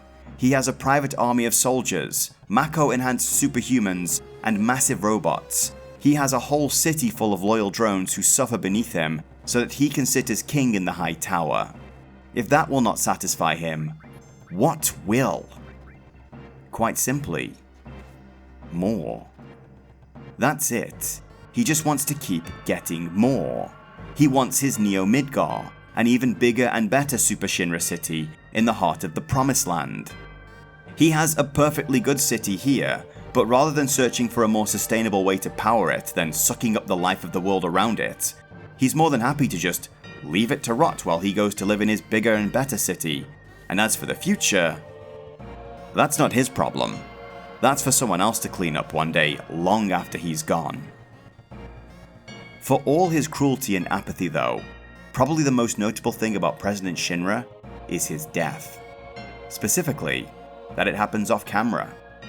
We don't have a big climactic boss battle with him, we just wake up in a cell and find the door open somehow. As we explore this building, we discover that all his soldiers are dead, the result of some hitherto unknown and unseen force. This scene is of course also displaying the awesome power that Sephiroth wields, but it highlights just how little President Shinra's wealth and status truly amounted to. In the face of something truly powerful and dangerous, he was barely a mosquito to be swatted. All his schemes and posturing, all his plans and ambitions, his private army and weapons division, the legacy he thought he'd leave behind, all of it fell away in the face of a meter of sharp steel. There's also a hint of irony in President Shinra ultimately being the architect of his own death at the hands of his greatest creation. He wasn't just slain either. His essence will probably be hoovered up by his own reactors and used to create power before it ever has a chance to return to the planet. In the end, the big bad boss of Shinra was just a weak little man hidden inside a big suit. His son Rufus Shinra is equally twisted, though far less subtle. Rather than using the media and weaving elaborate lies to keep the masses in line, Rufus plans to simply keep them all too afraid to challenge Shinra, no doubt bringing his military might to bear on the citizens of his own cities. I can easily imagine mass soldiers breaking down doors and dragging people out of their homes under suspicion of harboring Avalanche members or Wutai sympathizers. He also receives an equally fitting end. Well, kinda. We know in the movie Advent Children that Rufus is still alive, and not exactly well, but alive. The son of the president, who thought to use fear to dominate the world and bend it to his will, looked a true force of nature in the eye, and it barely bat an eyelid as it put an end to him. Thus, the great power of Shinra with its many war machines, soldiers and reactors, all amounted to absolutely nothing in the end. It leads you to wonder, what even was the point of amassing all that wealth at the expense of so much suffering, when in the end, they couldn't even protect the things they'd taken?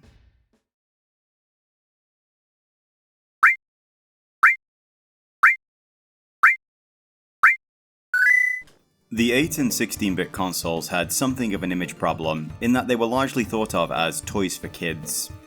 There are corners of the hellscape known as social media, especially short-form content like TikTok that thrives on rage bait, where this image still prevails. PC gaming was its own beast back then, and would remain that way for a long time to come.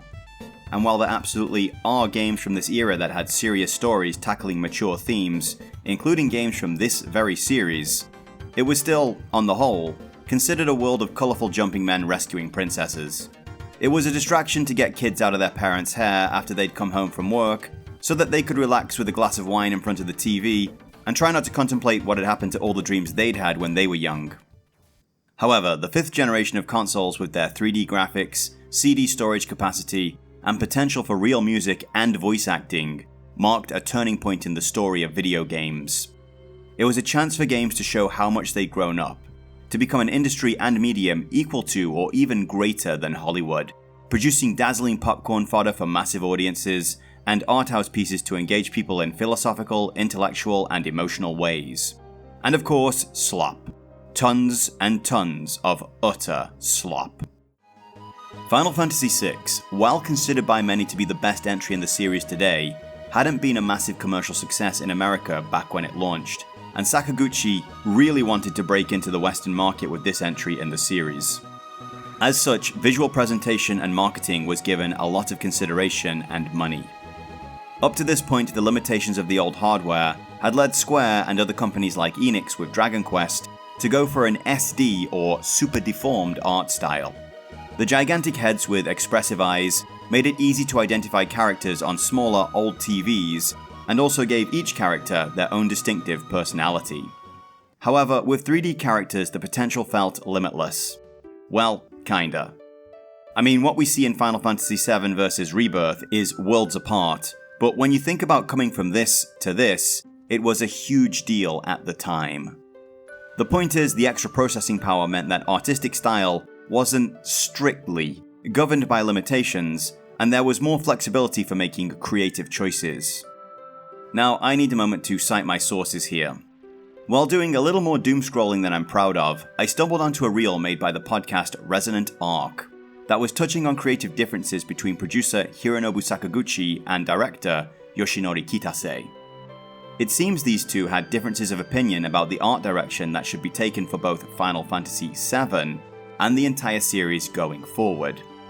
Sakaguchi seemingly wanted a more stylized, super deformed style that was in line with the look of the older games, while Kitase was pushing for a game that looked more like an anime from the time. Now, I'm never going to cite another YouTuber as my source for information on game development because I'm a YouTuber, and I'm just some moron who bought a microphone, so I know none of us can be considered an authority on anything just because we're here talking about it. And you guys really should adopt the same attitude too. To their credit though, the full episode that this reel was taken from, called How Final Fantasy IX Closed a Golden Age, done in collaboration with fellow Brit Final Fantasy Union, both cites Edge Magazine issue 314 and even shows an image of the interview they're quoting from. So after searching around on the web archive and coming up empty-handed, I went on over to Pocket Mags and bought a digital copy of the magazine. Here we can see that Kitase mentions a lot of passionate debate on the direction the game should take, and while it doesn't say who the debaters were, We only have to look at the art direction for Final Fantasy VIII, a game made by Kitase with no oversight from Sakaguchi at all, and Final Fantasy IX, a game that Sakaguchi took a much stronger role in, to figure out who it was who was butting heads. While anime was still somewhat niche in the West, the 90s was the time where it was starting to gain more recognition, with more and more manga VHSs appearing on the shelves of stores and rental shops alike.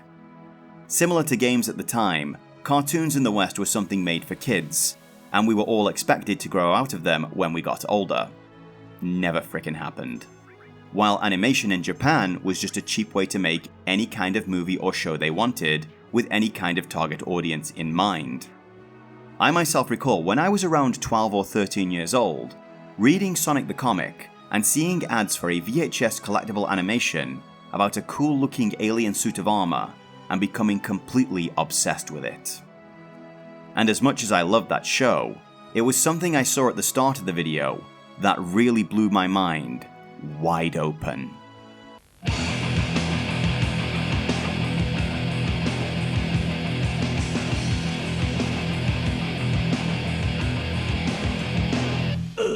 So SD was out. Well, more or less. The compromise was that the field models would maintain that SD style, somewhat, but the battle models and the promotional material would focus entirely on showing this as a big anime adventure, and it fell to artist Tetsuya Nomura to design the characters. Nomura joined the company as a playtester, and had been involved in Final Fantasy since the 5th game. He was inspired by fellow artist Yoshitaka Amano, who, I could tell you about him, or I could just let his work speak for itself. Come on, what the hell could I say to make any of this better? Nomura's work on this game is still considered some of his finest, as not only did he create these big, bold, larger-than-life heroes and villains, but he did it in such a way that they could be represented by very low-polygon 3D models that used vertex colors rather than texture maps. There is actually a case to be made that the creatures in Final Fantasy VII lost detail compared to their sprite counterparts in 6, though the animations in this game more than make up for it. Features like Cloud's spiky hair and Vincent's red cloak translated easily into the game's low polygon design, making the characters look as distinctive as any of the super deformed sprites from the previous game. Production had to seriously ramp up if the game was going to happen though. Square needed 3D artists, and they needed the hardware for those people to work on. That meant a massive boost in recruiting that saw them headhunting even as far as Skywalker Ranch for talent. At the time, a typical game team was around 20 people, but Final Fantasy VII had a core team of around 150 people. Square went from having 4 Silicon Graphics workstations to 200, and they cost around 70,000 USD a pop. These workstations had 256 megabytes of memory, and also 256 megabytes of texture memory, which I know we all chuckle a little at now, but that was cutting edge at the time, and exponentially more than what the PlayStation 1 had on offer. The game's total budget is estimated around $45 million, and almost that again for all the marketing they did, most of which was in the USA and Europe, which they were absolutely determined to break into. For their work, we got one of the most unique and darkly beautiful game worlds that could be explored in the medium. Now, I love pre-rendered backgrounds. To me, they are one of the most charming things about this entire generation of games. I have, however, talked about them a lot in recent videos. So, for those of you hearing my voice for the first time, I'm going to do my subscribers a favor here and just point you at a couple of other recent videos where I talk about them in more detail and leave it at that. But we have a massive variety of interesting locations, painted in all manner of color palettes, and projecting moods from dark dystopian cyberpunk, a relaxing beach resort, a mysterious forgotten civilization, to an amusement park full of exciting attractions. While the 3D characters all serve their purposes, we can find some interesting choices looking under the hood. These models are actually pieced together from a variety of simple shapes, similar to Lego blocks or an action figure. Let's line up the model of Cloud next to the Final Fantasy VIII model for Squall. For Final Fantasy VIII, Square's developers were much more comfortable and confident with 3D production pipelines, and studios were figuring out smarter ways to squeeze the most out of the PlayStation's chipset. Squall is much closer to what I'm used to dealing with. He's a single mesh character attached to an animation armature that deforms when the bones are moved. Cloud, however, is made up of different parts that don't have any weight painting. He instead moves exactly like an action figure. He also doesn't have a UV map or texture map. He is Squall again. These textures are actually from the remaster, but the originals are just lower resolution versions of the same thing. Cloud just has solid colour palettes, and only his eyes make use of very low resolution texture maps. So that's pretty interesting as well. Another area where going 3D really pushed the game into the next level was its spells and summons. There was a chance to really cut loose here and create some wild effects that would leave their players feeling powerful, and some of the really big ones they hold back till the end of the game are really wild. The summons are probably a place where they went a little too far though. As spectacular as each of these are to watch the first time you see them, they wear out their welcome the more you use them. I totally understand being proud of your animations and wanting people to see them in all their glory, but when grinding countless battles is a feature of your game, you might want to think a little more about the player experience, especially when you've got enemies so powerful that they require multiple castings of your biggest and most explosive spell to put down for good. I should also bring up the creature design here too. Final Fantasy VII is both fantasy and science fiction. There are enemies ranging from giant robots made by Shinra, to biological experiments gone wrong made by Hojo, to actual dragons. But there's also just wild stuff, like what the hell is this Triceratops car thing? I guess it's showing how the abuse of Mako and the radiation it's leaking out into the world is warping even the wildlife. It's causing creatures to meld with machines and create all kinds of strange hybrids.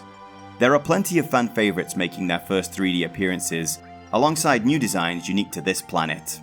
I suppose at worst they lack a bit of context. Because they only ever appear in random battles, it's not like we ever get a sense of the lives these things lead outside of waiting to ambush passing travellers. But there's a huge variety of interesting designs here that feel new and at once right at home in Final Fantasy. I think that just leaves the cutscenes and music. Music is something I'm not very articulate about. I like music, I listen to it, I enjoy it, I have no idea about its structure, and I can't play any instruments. However, I am a big lover of Nobuo Uematsu's work, and have been to several Final Fantasy live concerts. Uematsu was very excited about the concept of using singers and having vocals on his music tracks this time. But there were problems with load times when testing that, so he opted against it for this game. He was also concerned about his work being compared to what he'd done in Final Fantasy VI, which he considered some of his best at the time. So he wanted a completely new approach to creating the score this time. To quote an interview, he said, "I would go into the office and just record a couple of phrases that came into my mind. Like, in the morning, I would come into the office and record the phrases that pop into my mind. And I just kept doing that for 2 weeks. And after 2 weeks, I had a lot of random phrases piled up. Then I took those as puzzle pieces and tried to line them up in an interesting order to make sense as a track." Out of this process, he created some of the most iconic and nostalgia-inducing pieces from any game. From those first chords of Tifa's theme,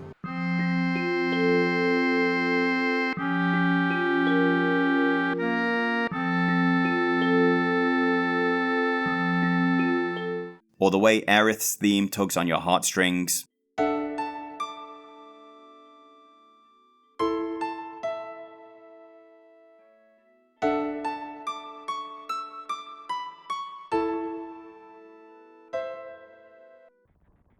or that gut-wrenching chime that signals the arrival of Sephiroth.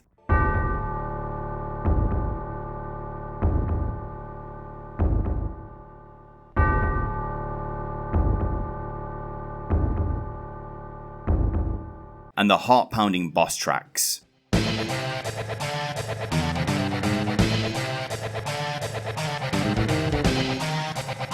It all just fits so perfectly, and plays with your emotions as it drags you through this tale of adventure, tragedy, and an epic fight to save the entire planet.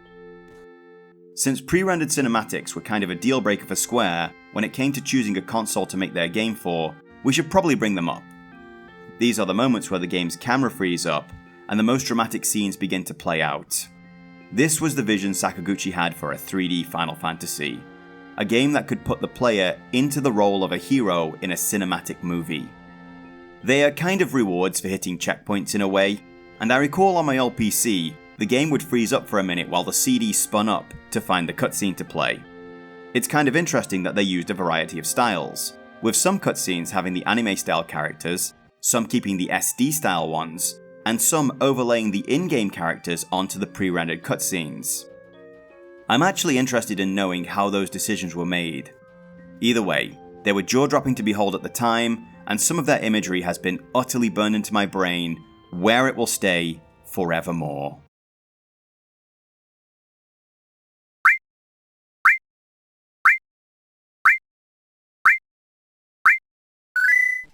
It wouldn't exactly be fair to say that if you'd played one of the first 10 Final Fantasy games, 11 if you include 10-2, that you'd played them all. While they certainly follow a similar formula of walking around towns and villages talking to people and uncovering a story, and then fighting through dungeon areas full of random turn-based combats, each game has its own unique twist on the formula. You see, the mechanics of any Final Fantasy don't exist separately from its story. The abilities each character has, and how things like magic and summons work in each game, are expressed just as much through the story and the conflict as they are through the in-game mechanics. This could be a job system like in Final Fantasy V, 10-2, 11, and 14, that lets characters change their jobs around on the fly to learn a variety of different abilities. Strict classes like in 6 and 9, that reflect the lives that the characters have lived and the powers and skills they've acquired as a result of that, or something more out there like Junction, which is tied specifically to taming powerful guardian spirits. In Final Fantasy VII though, while each character has a unique background with their own training and weapon preferences that dictates their initial combat style, power is a product. For the right price, you can buy whatever combination of spells and abilities you want, mix those up on your character, and even increase the power of those products over time before handing them off to another character without any need for them to have any training or to attune themselves to that power in any way. This product is called Materia. It is the crystallized form of Mako energy, the very lifeblood of the planet. Equipping it taps into a tiny portion of the power of the ancients and allows the wielder to communicate with the planet and summon anything from a bolt of lightning to an army of 13 legendary knights to lay waste to any enemy before them. Weapons in this game not only increase in damage and attack power as you buy better ones, but they also have a mixture of materia slots that you can insert these little orbs of power into. Equipping them will modify your stats somewhat in both positive and negative ways, but the trade-off is gaining access to a wide variety of spells and abilities in the process. There are two kinds of slots: a single or linked slot. Singles speak for themselves: equip one materia, get one power, while linked slots let you combine a variety of materia together to get extra effects, which is how you can start working towards actually breaking the game. And that's a feature, not a bug, so don't worry. Materia levels up by acquiring AP, or ability points, at the end of each battle. The AP isn't split among equipped materia either, each orb gets that much. When a materia has enough AP to level up, you will gain benefits such as more powerful versions of a spell, or multiple castings of summons in a battle. A few rare weapons will actually have double growth rate for materia, and two very rare ones actually have triple growth rate. Since a maxed out materia will birth a new one, this is often the only way you can get multiple versions of the rarest materia, which will bring you another step closer to becoming an unstoppable force by the end of the game. However, a few weapons, especially each character's most powerful weapon, will have zero growth, meaning you should only really fill these slots with maxed out materia, or any that you aren't concerned about developing any further. Materia can be bought anywhere, from shops in the slums of Midgar to the busy streets of Junon. It can be found out in the wild at places like Natural Materia Springs. These are places where Mako, or the life stream, gushes up from deep beneath the earth and creates these beautiful and somewhat dangerous locations that have natural materia to find. While we see enemies using materia to cast spells against us, I would have loved to see people using materia as a way to make their regular lives more convenient, rather than just something useful in a fight. The basic materia types are color-coded. Green materia is magic, and equipping it will give you access to various spells, such as Bolt, Fire, and Ice. Casting these will burn through your character's magic points, and you'll need to consume items like ether or elixirs, or rest at an inn or in a tent to get those back. Unlike a certain other RPG I played this year though, you don't have to be stingy with your spell use really. This game wants you to enjoy firing off all the big flashy spells you can, with the only consequence being needing to burn a turn to pop an ether and get your MP back. Blue materia is support materia. These can be equipped into a link slot on a weapon or armor piece to modify the effect of the materia it's linked to.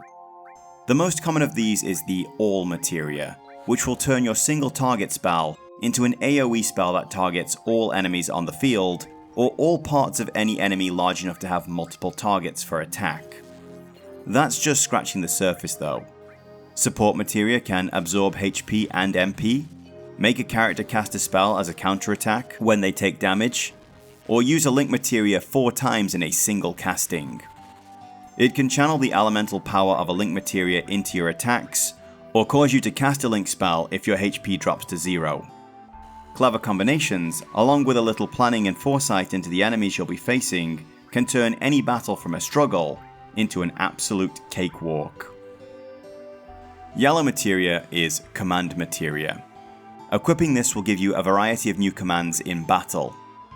This could be something like Death Blow, that lets you gamble your accuracy on a critical hit, or miming the last action another character took, letting you use their magic and summons without them equipped, and completely free of MP cost.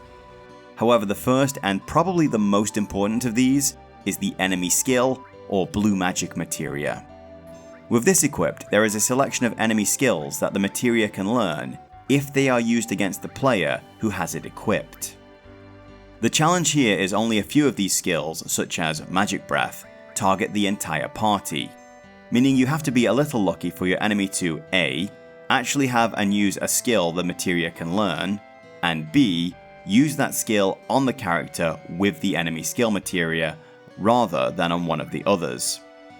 Also, and I can't prove this at all, it just feels this way a lot of the time, but it really seems like having an enemy skill materia equipped decreases your chances of being targeted by a learnable skill. There is also a manipulate materia that lets you control enemies when used. This is how you can get them to cast defensive skills on you, such as White Wind, that heals the whole party, or Big Guard, that sets up a defensive wall and casts haste on the whole party. The reason to go through the trouble of collecting these is they are some of the most powerful and best bang for your buck powers you can get through the whole game. Big Guard, for example, can be acquired long before the wall and haste spells can be, so these can be a great way to get an early game edge over a lot of enemies. Red materia is the rare stuff. It's the summon monster materia. They are your Pokemons, and it's always exciting when you get a new one and get to unleash it for the first time. Summon monsters have been a long-running feature of Final Fantasy games, and moving into 3D presented an opportunity to show them in their most dramatic forms yet. They are basically high-cost, high-damage spells with a long animation attached to them, but the first time you toss them out is very satisfying. Longtime series favourites such as Ifrit, Shiva, and not 1, not 2, but 3 whole versions of the Dragon King Bahamut can be found in this game too. I just really wish there was a skip button for their animations at times. Lastly, we have purple materia, which is basically your passive buffs. This can be extra hit points or magic points, the ability to counterattack when damaged, or move to cover other party members when you get attacked. By the way, cover plus counterattack is a great way to get a lot of free actions in combat. That is, until it isn't. While basic materia can be bought more or less everywhere, you'll need to venture further afield to get some of the rarer stuff, and the best materia can't even be bought. Rather, it's found in dungeons or rewarded for completing quests and furthering the story. Some are so rare that there is only one of them on the whole planet. Well, almost. You see, in the village of Calm, there's an old retired traveller who has a very peculiar list of items he wants you to find for him. One of these is the Lunar Harp, which can only be acquired by defeating one of the most powerful optional super enemies in the game. In exchange for this prize, he'll reward you with a red, yellow, and green Master Materia. These are single materias that have every power of their designated colour inside them. He also has a gold chocobo that's capable of travelling anywhere. Like, who the hell is this guy? And why isn't he the one fighting to save the planet instead of me? So aside from weapons and materia, we also have armor and accessories. As well as extra materia slots, armor will also grant certain buffs such as increased stats, or the ability to nullify or absorb certain types of damage.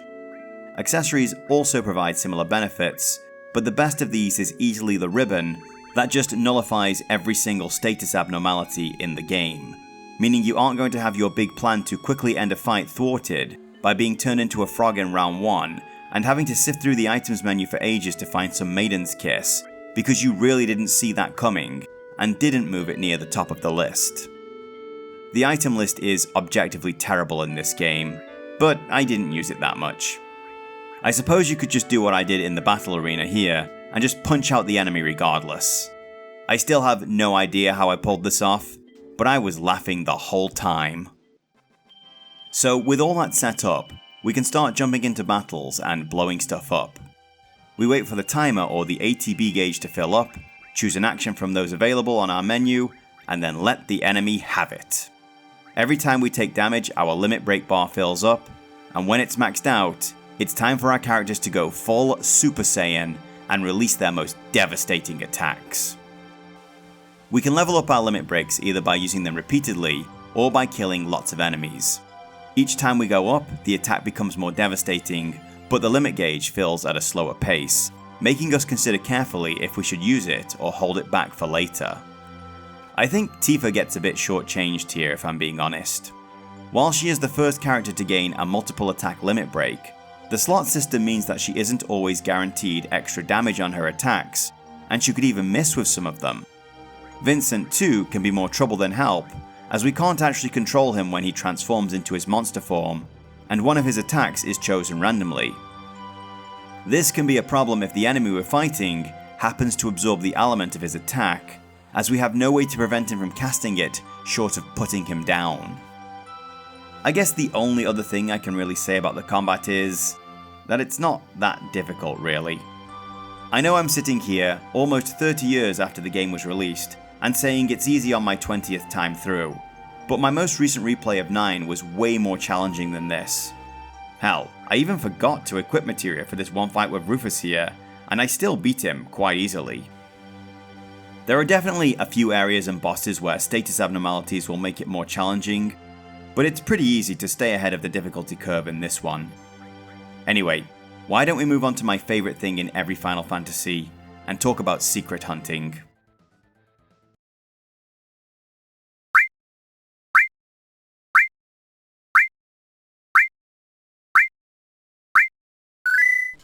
It's around the middle of Disc 2 that the party gains access to the Highwind airship, and the world map, more or less, opens up.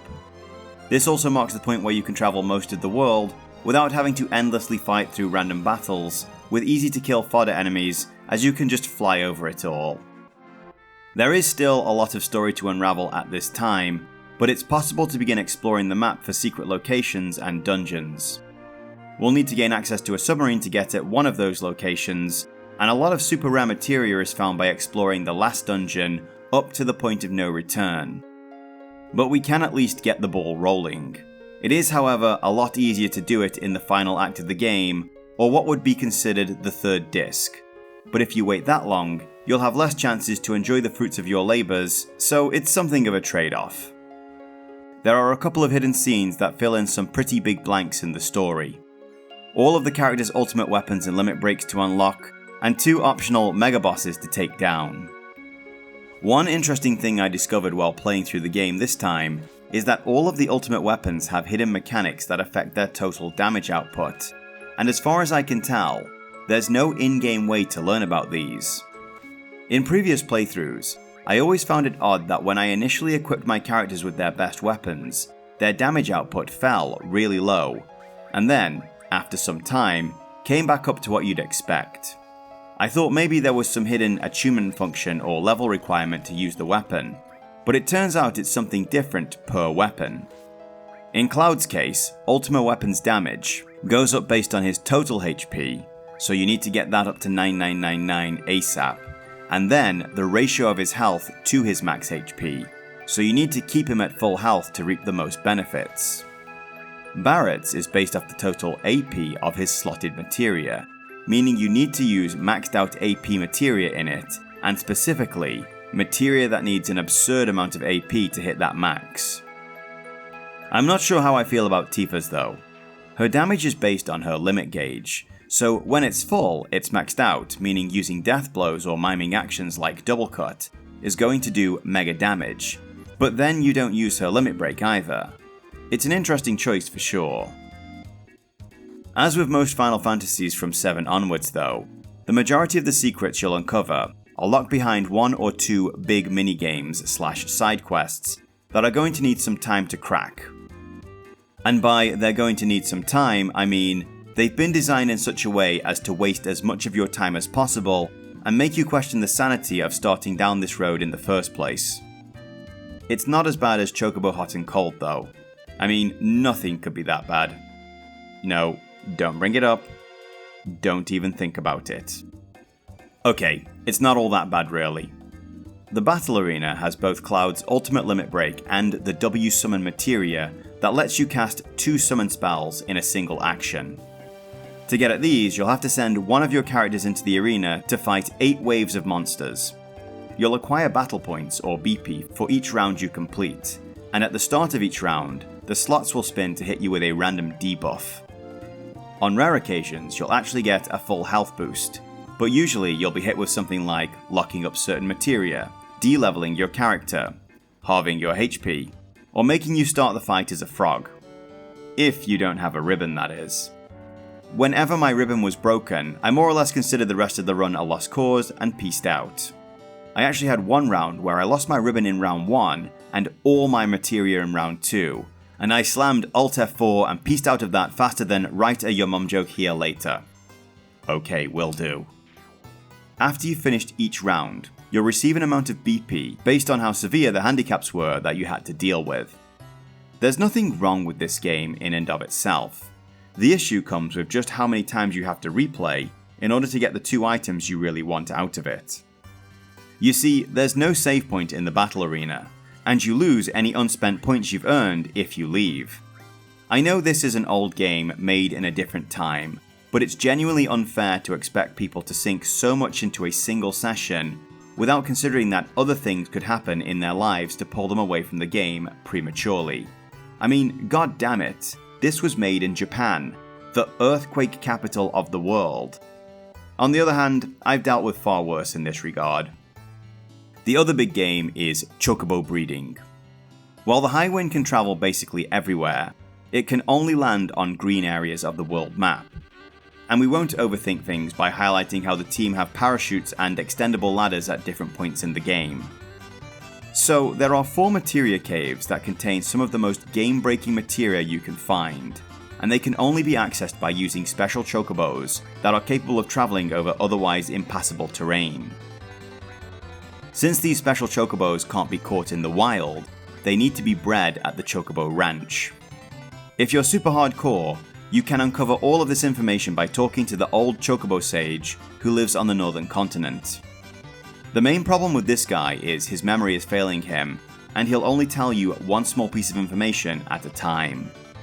You'll then have to go and fight a bunch of battles to move time forward, at which point he'll tell you the next small piece of information. Honestly, you're better off just having a guide open on a second monitor or your phone and following that. Your goal is to catch high quality chocobos and send them back to the ranch for inspection, with your objective being to get a male and female of a certain quality. Once you've got them, You'll need to feed them to increase their affinity and raise their stats, and then it's off to the races. Back in the day, it was considered good form to race all your chocobos to S-class before breeding them. But now the game's data has been thoroughly mined, searching for a way to undo... well, we'll get to that. We know that the birds only need to win a specific number of races between them to maximize your chances of getting a green or blue chocobo out of them. The races are the part I'm divided on here. First of all, racing a chocobo isn't going to improve its genetics. But more so, all but the A and S class races are too easy to be considered anything but busy work. Even when using manual controls, you're basically on a rail the whole time. You can speed up or slow down to manage the bird's stamina, and you can steer them into the inside lane if you want, but it's impossible to run off the tracks or anything like that. Since the S-class races have their own rare item rewards, I feel like there's enough motivation for players to engage with this game without it being a mandatory part of the breeding process. Anyway, once you've hit the correct number of wins, you need to go and harvest some special nuts. No joke intended. And then you can breed your chocobos. You need to do this twice with the goal of getting a blue and green chocobo of the opposite sex so that you can later breed them into a black chocobo without stopping for a second to consider that these two are in fact brother and sister. Unfortunately, because the outcome is randomized and you have to fight a bunch of battles to move time forward after you've tried once, you're going to be safe scumming your way through this whole process. But Arkham, that's cheating, you protest. No, that's bad game mechanics. It's literally just wasting people's time. We have magic of all kinds. I think we can be specific about the colour and sex of our giant rideable chickens in the interest of not annoying our players. An interesting point here is that the RNG dice aren't rolled when you mate the chocobos, but rather when you enter the stables, so you have to enter and leave a bunch of times to move the number forward and get a different result. It's only an issue once. After we have our black chocobo, we have to go hunting for another very high quality chocobo to mate them with, meaning we can capture 6 birds to find one of the opposite sex in this case. Each colour chocobo will allow us to access a new materia cave. The blue can cross rivers and shallow oceans. The green can cross mountains, the black can do both, and the gold can go anywhere they want. This means you'll be able to reach Round Island and access the Knights of the Round summon materia. A spell so powerful, it can literally one-shot the final boss, no questions asked.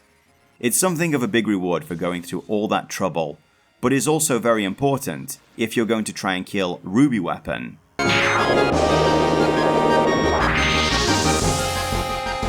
And Emerald Weapon. As they have absurdly high HP, and can wipe your entire party in a single move if you aren't properly prepared. Again though, thanks to the age of this game, speedrunners and challenge runners of all kinds, there are lots of foolproof strategies for taking these guys out without even breaking a sweat. These aren't all the secrets the world map is hiding, but they are the big ones. Anyway, speaking of secrets, my lords and ladies, it is officially big spoiler time. From here on out, we are going to split the game's narrative and themes wide open and dissect them beneath a microscope. So if you don't want to know, then it's time to jump to the aftermath section. For everyone else, let's explore the many revelations of Cloud Strife.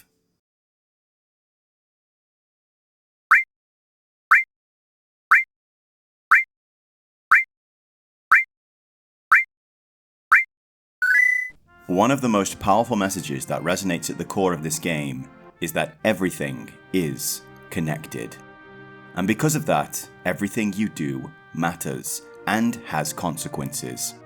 From something as simple as choosing to give a flower to Tifa or Marlene, to the destructive power of Shinra's Mako reactors, we see that nothing happens in a vacuum, and everything we do impacts everyone and everything around us. And nowhere is this more prominent than in the game's spirituality and the life stream. Final Fantasy draws from a lot of Taoist and Buddhist ideas about life and consciousness, and how we can derive meaning from that. It's something that seems strongly at odds with the long hours and overwork associated with modern Japanese work culture. The livestream is the soul of the planet. The people and things on the planet are not separate entities that are cut off from this power. They are expressions of this one energy. They may seem separate from the whole in their own way, and might even act in ways that are detrimental to it, but in the end, they will break down, rejoin the whole, and eventually all those parts will transform into new shapes. This kind of ideology needs no gods to form the universe or judge the wicked. The Tao is a simple force of nature, a single point from which all things naturally develop. To act in accordance with the Tao is to accept the changing nature of things and to let all things come and go in their time without grasping onto them, both the bad and the good. To harm others and the world around you is to harm oneself, for we are all just manifestations of the one true energy, one tree with thousands upon thousands of leaves. The villains in this piece, such as Shinra and even Corneo, embody the idea of grasping, of taking more for themselves and forcing the Tao into a shape that pleases them, even when doing so has a negative impact on everything and everyone around them. But far worse than the Shinra, this game's true enemy is an all-consuming parasite, an existential terror that wants to transform the planet and the livestream into its own body, and transcend into something like godhood. Long ago in the planet's past, the first people who are now referred to as the Ancients had a much deeper connection with the planet than those who live now. They could actually hear the song of the livestream, and because of this connection, they understood how actions that harm the planet were actions that actually harm themselves, and so they lived in harmony with it.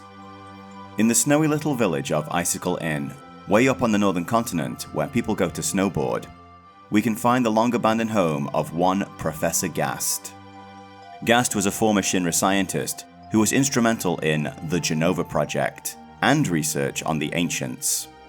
After he resigned and his work was turned over to the far less moral Professor Hojo, he travelled on to do his own independent research and eventually met the last ancient, Ilfana, in Icicle Inn. There are numerous recordings of their interviews that we can watch, where Ilfana explains that there were in fact many tribes of Cetra over 2,000 years ago, and the ones in the farthest north heard the cries of the planet, where the planet had been wounded. This wound is actually the site of a meteor impact that severely damaged the planet. A great deal of the planet's energy had gathered there to heal itself, and the Cetra took on the responsibility of caring for the planet at this place, and trying to encourage the energy to come and heal the wound. This action is what caused the land to freeze, and meant that the Cetra would have to leave. Inside of the meteor that struck the planet though was something. In Ilfana's words, "It looked like our dead mothers and our dead brothers, showing us spectres of their past." This creature, known to the Cetra as the Crisis from the Sky, is what Dr. Gast called Genova. He hadn't dug up an ancient. He dug up a dangerous alien that had tried to wipe out all life on the planet and drink the livestream dry of power. It poisoned the Cetra and turned them into raving monsters, and in response the planet had created several massive kaiju called the Weapons. But they were never used, as the Cetra managed to dismember and seal up Genova in the earth. Instead, the Weapons stand eternal watch at the crater. The tapes show that Gast and Ilfana fell in love, and eventually had a daughter together named Aerith. Not long after though, Hojo and Shinra showed up to acquire these two powerful assets for the company, and when Gast wasn't cooperative, they did what they do best.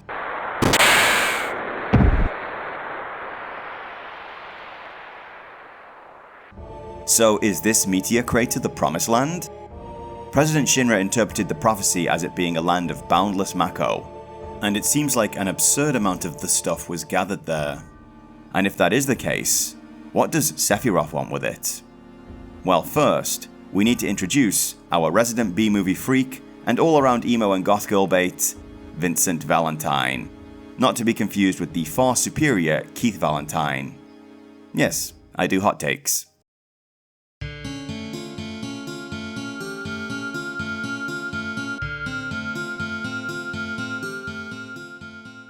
What's interesting about Vincent is that not only is it entirely optional to find him and use him in the game, but the major plot revelations connected to him are also hiding in a missable secret area. I really miss this about games, you know. There's just something magical about stumbling into these hidden little moments or reading about them in magazines and having to jump into a completely new playthrough just for a chance to get them for yourself.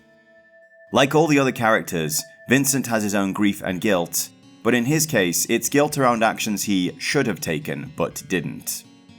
Now, there is a longer, more detailed version of this narrative in Dirge of Cerberus, but I'm just keeping it to what's in this game for this video. A long time ago, Vincent was a company man, one of the Turks in fact, and one of his duties was security detail for two scientists, Professor Hojo and Lucretia Crescent. These two were continuing Dr. Gast's Genova project at the Shinra mansion in Nibelheim. While we don't know the full story, it would seem that there was something between Vincent and Lucretia at first, but she ended up running away from him and forming a relationship with Professor Hojo. It must have been his overflowing personality. After Hojo got Lucretia pregnant, they both agreed to use their own baby as the first test subject for the Genova project. You see, the secret ingredient that makes a soldier isn't just Mako energy, it's Genova cells. That's what causes the mutations, gives them their power, and eventually, well, we've already met quite a few of the end products at this point. Vincent attempted to stop this experiment, and when he confronted Hojo about it was shot, almost dead. He became a fresh body for some of Hojo's experiments, which is how he got his awesome shape-shifting powers, but was eventually thrown into a coffin and forgotten about when Hojo got distracted by his child, a boy they named Sephiroth. We meet Vincent when we return to Nibelheim at last, and find it eerily, completely restored, and everyone living there getting very defensive when you ask them about the fire, which they're all convinced never happened. You have to come back at the very end game to have one of them confess that they're paid just to live here by the company, implying they're part of a big cover-up about Sephiroth. While he has long since tamed the monster inside him, his answer to his guilt about Lucretia was to simply sleep through it. Honestly, I know exactly how bro feels. He is frequently haunted by nightmares though, and is convinced to join the party when they explain their whole story with Sephiroth up to that point. We can meet Lucretia later on. She, like Vincent, is guilt-racked for the suffering she has indirectly caused by her role in creating Sephiroth. She too wants the peace of oblivion, but the Genova cells inside her refuse to let her return to the planet. We never know what becomes of her in this game, but she leaves Vincent both his ultimate weapon and limit break in her cave. So that's another piece in place. Sephiroth and Soldier all have Genova cells inside them. As we explore the map, we see many black-robed figures, most with numbers tattooed on them, all seemingly being summoned to follow Sephiroth to somewhere. It's almost as if Genova's genetic legacy is trying to gather itself in one place again.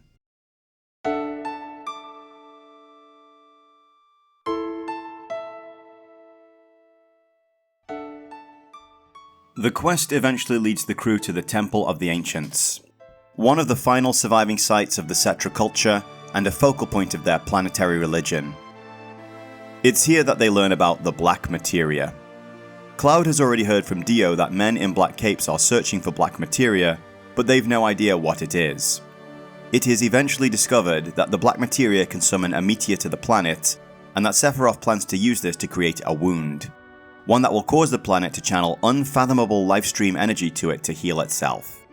But just like Genova before him, Sephiroth plans to be at the heart of the impact site to absorb the lifestream into himself and transform himself into the dominant consciousness within it, effectively elevating himself into godhood.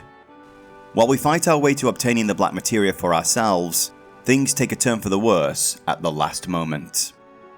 Casting the spell to summon the meteor is going to take more than one person's magic points, so the caster would need to be at a place already overflowing with planetary energy, aka the meteorite crater, or what Shinra thinks is the Promised Land. At this moment, Sephiroth appears. He announces that he became a traveler in the lifestream, that he has seen every corner of the world and drank deeply of the knowledge within the collective consciousness of the planet, and that he knows where the Promised Land may be found. At this point, something happens to Cloud. Our hero has had little memory and personality glitches before, but now it goes to an entirely new level. He seems to split into the boy from Nibelheim so long ago, and the soldier he is now, and the adult version obeys Sephiroth and gives him the black materia. Everything goes black, and Cloud hears Aerith calling to him, telling him she's trying to find the real him, that she wants to meet the real him. And in the dream that follows, she tells him not to worry, that she already knows how to stop Sephiroth, and Cloud just needs to relax and leave everything to her before running off. Coming to, Cloud is unable to answer for his actions and is deeply troubled by his lack of self-control. He is ultimately willing to keep fighting though, and the crew push on north to the City of the Ancients, finally catching up to Aerith in the very depth of the city, where...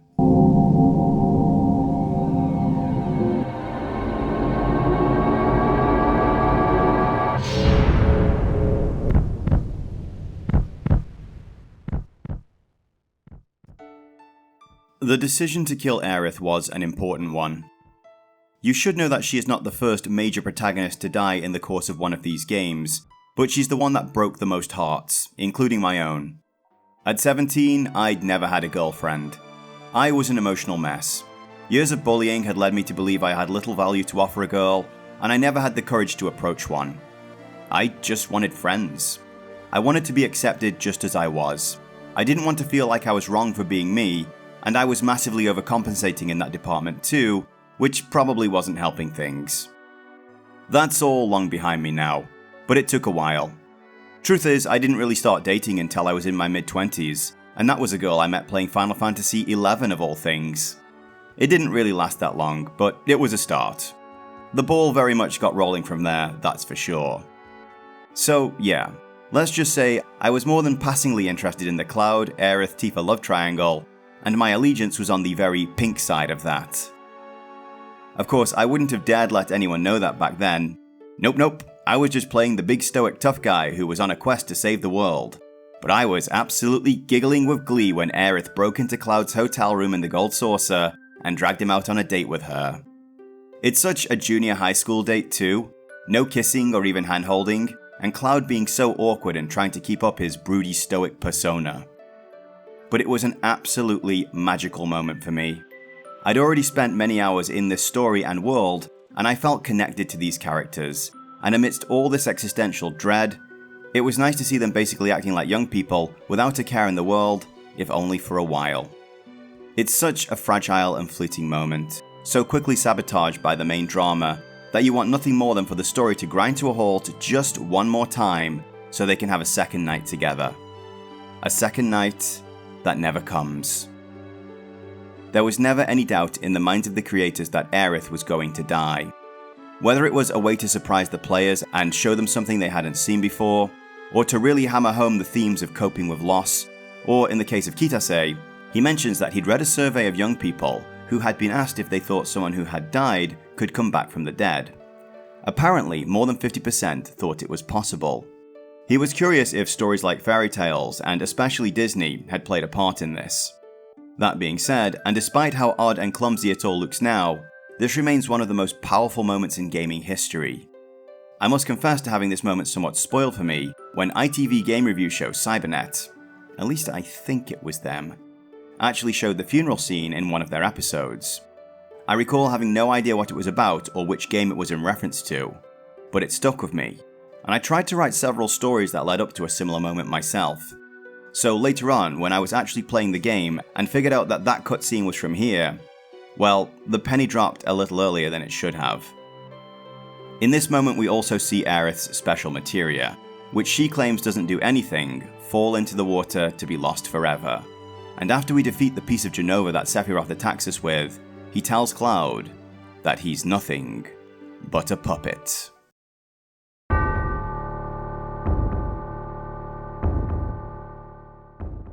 Beyond the loss of Aerith, the crew push on to the northern crater, the site of the last meteorite impact, where we find the many numbered black cloak figures senselessly travelling towards Sephiroth.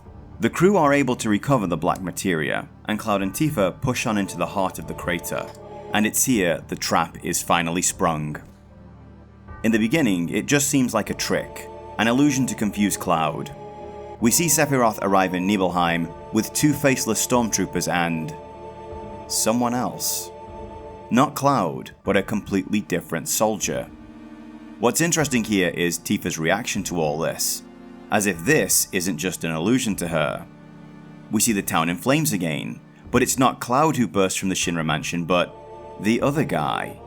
And when Sephiroth shows us the photo that was taken before they climbed the mountain. And as much as our hero tries to shrug it off, understanding that his memory is a little mixed up at times, he starts to ask questions like, when did I join Soldier? There seems to be more than a few holes in his history, and that's when Sephiroth lets him have it. He tells him he isn't really Cloud.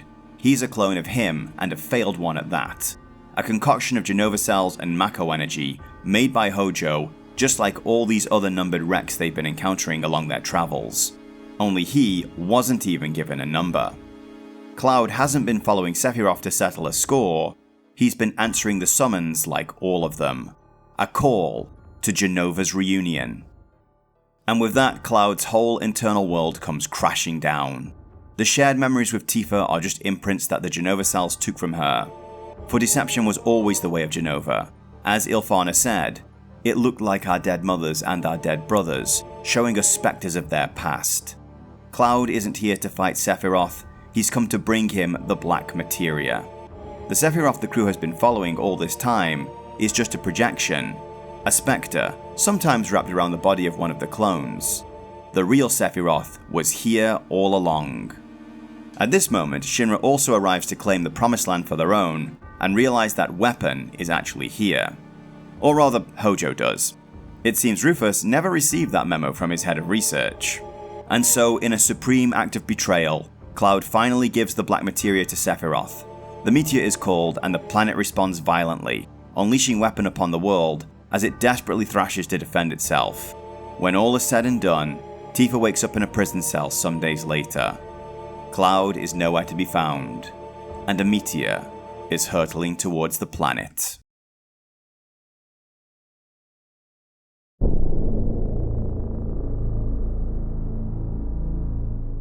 There are many battles and dramas on Disc 2, some of which we've covered here, but the main one is the discovery of Cloud in the town of Mideel. This is an area that has Mako springs. The lifestream boils up near to the surface and things can rise out of it. And indeed, after falling into the lifestream at the crater, Cloud rises up here, only his mind is now completely destroyed from Mako poisoning. Tifa decides to leave the party and stay with him. She doesn't know if she can help, but she knows that there isn't much time left, and she'd rather spend her last days with him trying to help in any way she can. Soon enough though, Ultimate Weapon attacks Mideel. It could be that this was just chance, but I like to think that the lifestream came for Cloud at this point. The planet is flailing for some way to defend itself from this new menace, and while it's released weapon, it may have also found something else it can use floating through its very own lifestream. An imperfect Sephiroth clone, one that despite being a failure, actually succeeded, and one that may even have the potential to surpass the original, and powerful motivation to do just that. It just needs a little fixing up. So it's in the lifestream, in a kind of pocket dimension made from Cloud's fractured mind, that we can finally put all the pieces together and arrive at what has been staring us in the face the whole time. Tifa and Cloud begin by exploring the moment Sephiroth arrived in Nibelheim. He looks back and asks how it feels for Cloud to return to his hometown. Then Cloud and 2 masked stormtroopers arrive, only Tifa confirms that it wasn't Cloud who came with Sephiroth. It was someone else entirely. But then, who was Sephiroth talking to? Who was he asking about returning home? The pair return to the memory of the night Cloud called Tifa out to talk to her. The image conjured from Cloud's mind is exactly as she remembered it. This wasn't something he imagined based on what Tifa told him. This was something he really remembered. Or so it seems. It could still be a deception. So what about Cloud's memories? What about something Cloud remembered about Tifa that she couldn't possibly know? And so we meet up with young Cloud again, a little boy standing outside Tifa's window, remembering that he never got invited into her house. They had grown up as neighbours, but they were never actually really that close, as Tifa had her own circle of friends. Nibelheim is a small town. I suspect there weren't that many options for social circles, and since Cloud wasn't friends with what he perceived as the popular girl, he felt rejected. He thought they were all stupid. He thought they were all childish. Why? To give his rejection some meaning. To make it feel like he was the one in control of the situation. We take so much of our identity from how others perceive us and how they treat us. Especially when we're young and just want to play with the other kids and feel like we're part of the group. It's only when you're older and a little wiser that we start to see how little any of that matters. Well, some of us do anyway. Others never really grow past that need for constant approval. It's a shame. This drama has a few more twists and turns though, as this memory is of the day Tifa's mother died. Feeling distressed, Tifa decides to cross Mount Nibel, having convinced herself that she might meet her mother once again on the other side. Cloud follows from a distance, thinking this could be very dangerous, and one at a time, Tifa's friends turn back and go to get their parents. In the end, both Tifa and Cloud fell from a cliff on the mountain. Cloud only got scarred knees, but Tifa ended up in a coma for a week. Cloud was blamed and scolded for this, something he considered very unfair and led to him lashing out in many ways. He wasn't just angry at the injustice of parents who don't listen to their children's side of the story, because you really should. He was angry at himself. He felt weak and inadequate, and wished he could be stronger. That was how he became fixated on Sephiroth, and why he decided to join Soldier. It was the perfect solution. If he could become a hero like Sephiroth, it would give all this meaning. His rejection and failures would just have been tests on the road to something greater, and he'd finally be able to win the attention he felt he deserved. That's why out of the blue one night, he called up Tifa to tell her his big plan for the future. It's the classic Lost Prince fairy tale all over again.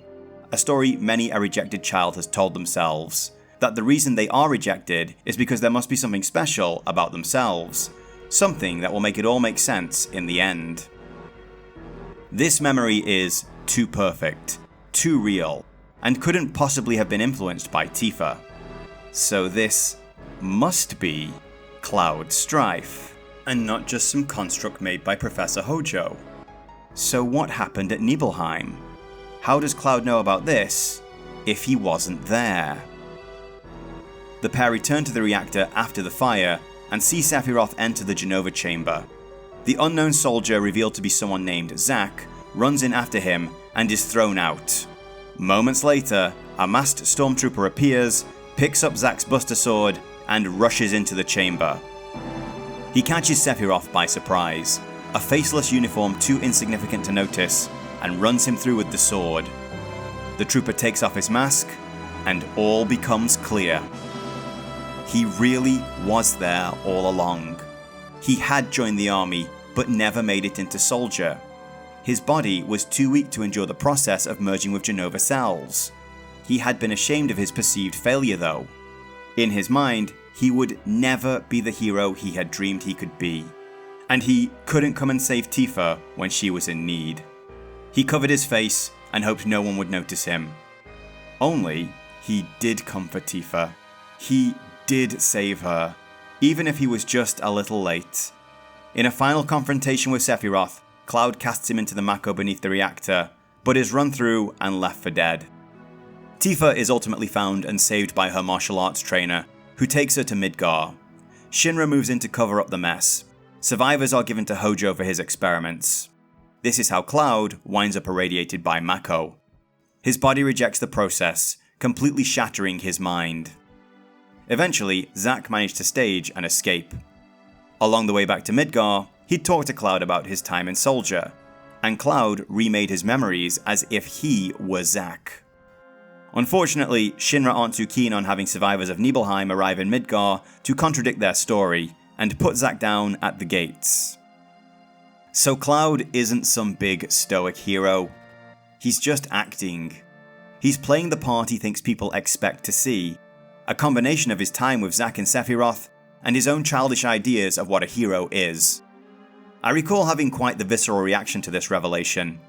There is a tendency when playing a game to project yourself onto a protagonist, even if that protagonist has a name and personality of their own. This is actually something that the developers seem to understand, and in interviews suggest they wanted to subvert. You think you are Cloud, but you don't actually know who you are. As an insecure teenager, I enjoyed the power fantasy of being the confident hero who always did the right thing and never seemed to get scared. So it was quite the betrayal to have a lot of flaws suddenly show up. But honestly, once you get past the shock of it all, it makes him far more endearing. I realized that Cloud and I had a lot more in common than I'd initially thought. His flaws gave him texture and made him a much more real person to me. We had both dealt with rejection and concocted different fantasies to try and square that rejection and create meaning out of it. And seeing Cloud open up to his comrades and confess all his shortcomings to them, that was something truly brave. It wasn't that Cloud was a hero because he was special or a chosen one. He was just like everyone else. Just like Barret with his grief over Dyne, or Vincent with his guilt about Lucretia, and the entire broken motley crew. They had all made mistakes. They had all arrived too late at some point, or zipped when they should have zapped. They all had their shortcomings, and yet they all carried on regardless. That was a big revelation for me at the time. That heroes weren't invincible. That they didn't have all the answers.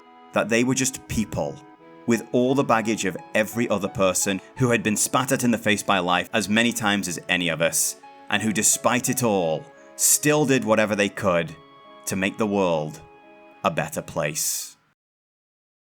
The story wraps up as you might expect. There are many battles with Weapon and Shinra. There's a trip out into space and to the depths of the ocean. There are some truly terrible minigames. But it leads to the revelation that while Aerith had passed on, she had left the world with one final hope. The White Materia. It's the final relic of the Ancients, a spell that can ask the planet for a miracle. And prior to her death, she had prayed to the planet, and the Materia had awakened. The only thing stopping the power of the Holy Materia was Sephiroth blocking the way. The crew venture down into the depths of the meteor crater for the final battle with the terrifying one-winged angel that Sephiroth has become. Having drunk so much of the planet's energy already, this monstrosity is capable of tearing the very fabric of reality. But if you've been secret grinding, it doesn't really take much to put this guy down, though God help you if you just played the story from start to finish and never went off the beaten path. You will not last long here. For all his power and the existential threat of Meteor though, this is fantasy. And the rule of fantasy is, whatever dangers are plaguing the universe this time, it can all be settled if our hero defeats the villain in a sword fight. And by the end of the game, our boy Cloud does not disappoint.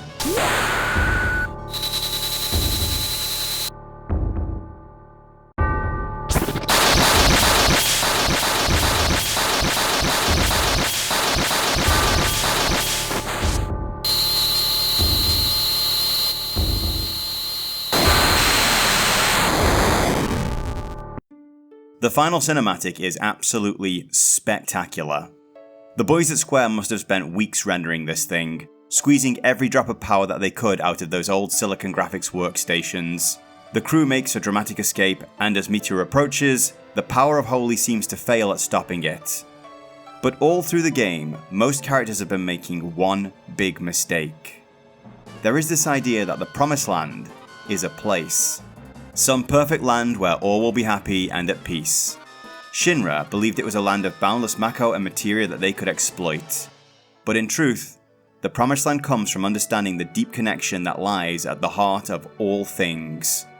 It is found in seeing that you are not a separate little thing, alone and afraid in a vast universe, but a shape formed from this vast, continuous and all-powerful energy that presides through everything, both on the planet and the infinite beyond. It is an answer from the planet. And when the last Cetra prayed to the planet for aid, the planet answered.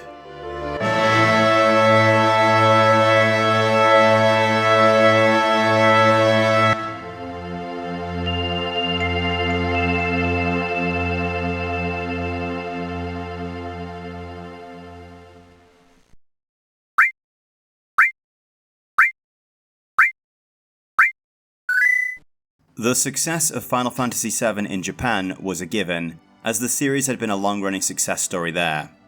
Between the hype around this being the first 3D entry and the massive existing domestic fanbase, they shipped around 2 million units in their first 3 days. However, it was the international market where the real challenge lay. Over there, JRPGs had a reputation for being convoluted and long-winded, and only really had a niche fanbase. But Square wanted to conquer America, and indeed the rest of the world, with this game. Of the $40 million that went into the advertising budget, Square allocated about half of that to the United States, and divided the rest between Japan and Europe equally. It was considered something of a big gamble at the time. Final Fantasy VI hadn't sold nearly as well overseas. I've got numbers ranging from less than 200,000 to around 400,000 units, but Square wanted to break that 1 million mark there too. It was thought to be something of a magic number, and many thought that the most a JRPG could achieve at the time would be around 50,000 sales at best. It was thought of as a niche genre that was only enjoyed by gaijin otakus. However, Sony offered Square a very lucrative publishing deal, and they went full tilt on plugging the game to their foreign audience. The payoff was phenomenal. Between magazine cover deals and the hype created by the speed at which the Japanese version had sold, Square shipped around 330,000 copies in the first week of its launch in September, and had passed the magic 1 million mark by the end of the year. It received rave reviews from outlets across the board, and it went on to become the best-selling Final Fantasy game of all time, and one of the best-selling PlayStation 1 games of all time, only being beaten out by Gran Turismo, which just goes to prove that people have no taste and shouldn't be allowed an opinion on anything. More so, it was a cultural phenomenon. Everyone was talking about it. It helped to boost the popularity of anime in the West, and was the driving force behind the rise of the JRPG and the many, many, many wonderful titles we got as a result of that. It was also a powerful message to the world of entertainment. It was a sign that games were growing up, that we could do anything and everything they could. Whatever kinds of narratives or characters could appear in books, movies, TV, or comics were now on full display in games like Metal Gear, Silent Hill, and Final Fantasy. And more so, we could do it better, because we can put you in control of those characters and let you actually experience going on the adventures as them. Unfortunately for me, while the PlayStation was overflowing with these games, not a great deal of them got PC ports. In fact, I don't think I played another JRPG until Final Fantasy VIII came out, and there are many of these titles that I either still haven't gotten to, or got to much later in life. I did go on to have a Dreamcast and a PlayStation 2, and sample from the smorgasbord of titles that came to both those consoles, as well as a couple on the Xbox 360, before these studios started seeing the untapped potential in the PC market, and I finally got to play a variety of ports and remasters of these games. Like many of you, I am a confirmed Atlas simp after playing Persona 5, and absolutely loved Metaphor ReFantasio when I played it last year. But all of this whole global JRPG phenomena, it all started right here, with Final Fantasy VII. When Sakaguchi & Co. sat down to answer the question, what is a 3D Final Fantasy, they didn't settle on the easiest or safest answer. They ended their long-term partnership with Nintendo in favour of a new console by a company that certainly was big, but was still untested in this field. But it was what it was going to take to make the game that they wanted. To create a 3D world filled with cinematic cutscenes, they were going to need the storage capacity of CDs. 3 of them, in fact. To render their iconic monsters and powerful summon spells with the level of detail they imagined, they were going to need more power than what the N64 was offering. But the question, what is a 3D Final Fantasy, isn't just answered through technical specifications. To put it simply, the first 3D Final Fantasy is the game that would take over the world and ensure Square were a dominant player in the global market for a long time to come.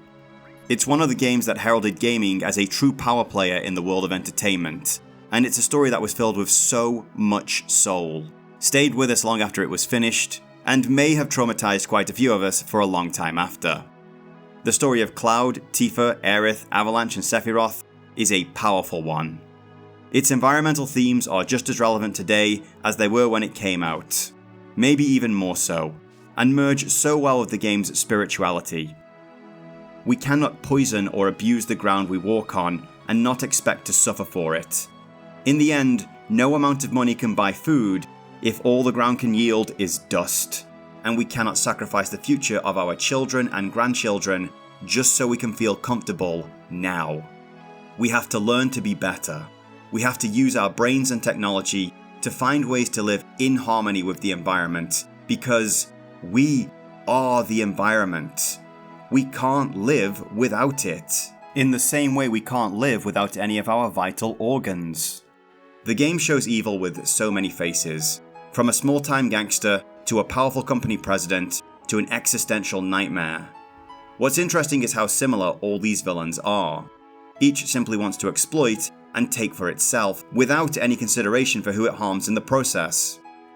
The only difference is their reach. Where Corneo's greed and spite might only influence the Sector 6 slums, Sephiroth and Jenova's would consume an entire planet, and who knows how many more beyond that. But as great as the darkness is that stands before us, the protagonists here keep on going. They are not the best or the brightest, that's for sure. They are not the regular heroes. There's the disgruntled company man and the space pilot that never was. The materia thief with a heart of gold and a head full of optimism. The wise hound, the big burly hardman with a soft center, and 2 childhood friends. The boy who never became a hero, and the girl who wondered about him and waited for him to come home one day. Cloud's story, we would discover, isn't quite over. Old habits die hard, it seems, and our boy has just a little more growing up to do yet. But it's safe to say that if the darkness of Jenova or Sephiroth were ever to rise again, it will have to get past the planet's greatest protector, with just a little help from his friends. And of course, the one we lost. I've talked a lot about death and grief in this script, but if we can take one thing away from all that, it's that in truth, Final Fantasy VII is about life. It's about shouldering your burdens as best you can and finding a way to keep moving forward, to keep trying to be the best you can, to not let your pain turn you bitter or nihilistic, because in truth, all things must change. All things come and go in their time.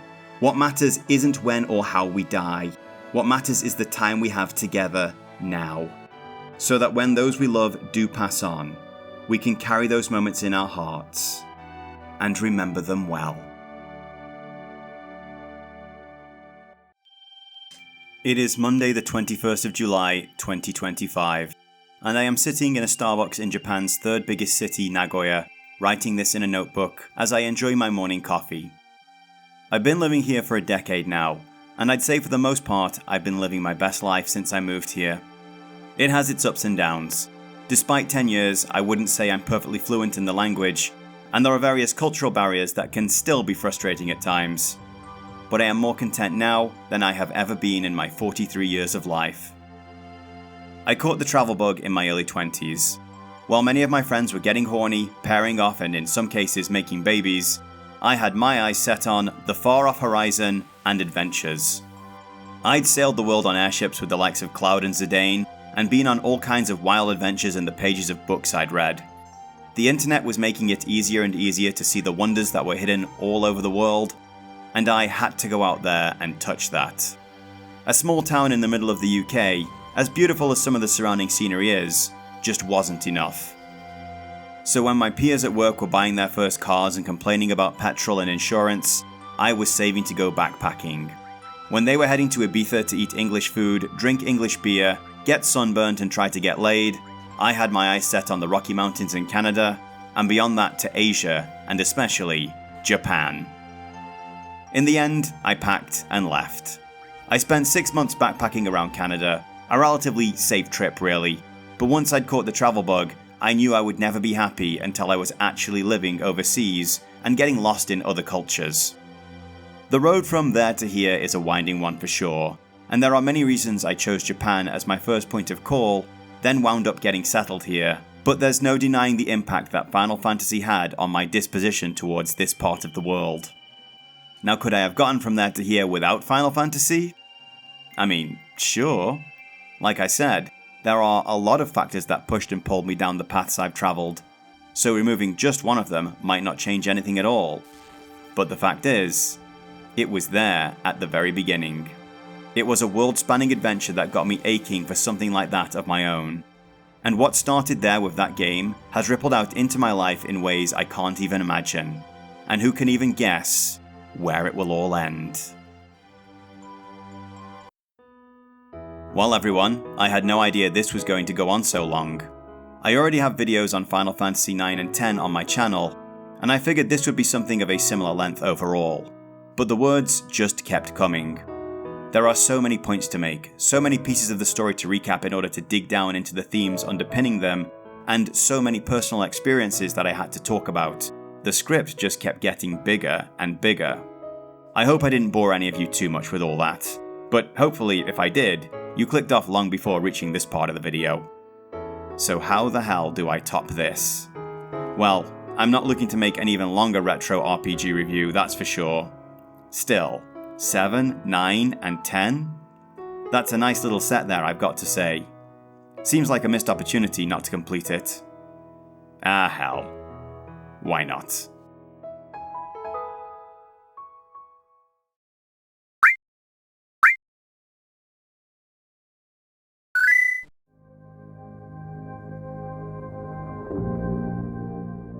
Hey guys, and welcome to The Last Train Home.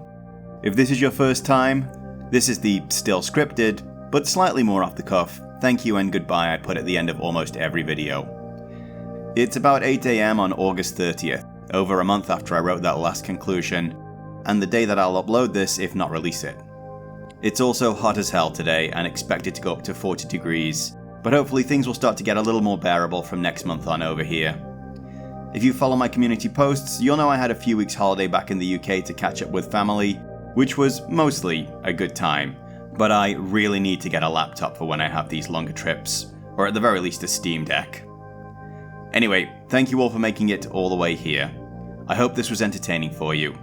If you really had fun, then maybe take a look at the various ways you can support the channel with real money, or at the very least, share this around with your fellow old school gamer friends. After 2 weeks of being an apartment goblin grinding this out, I really need to get my gym routine back, so I'm gonna go do that today. So until next time, take care.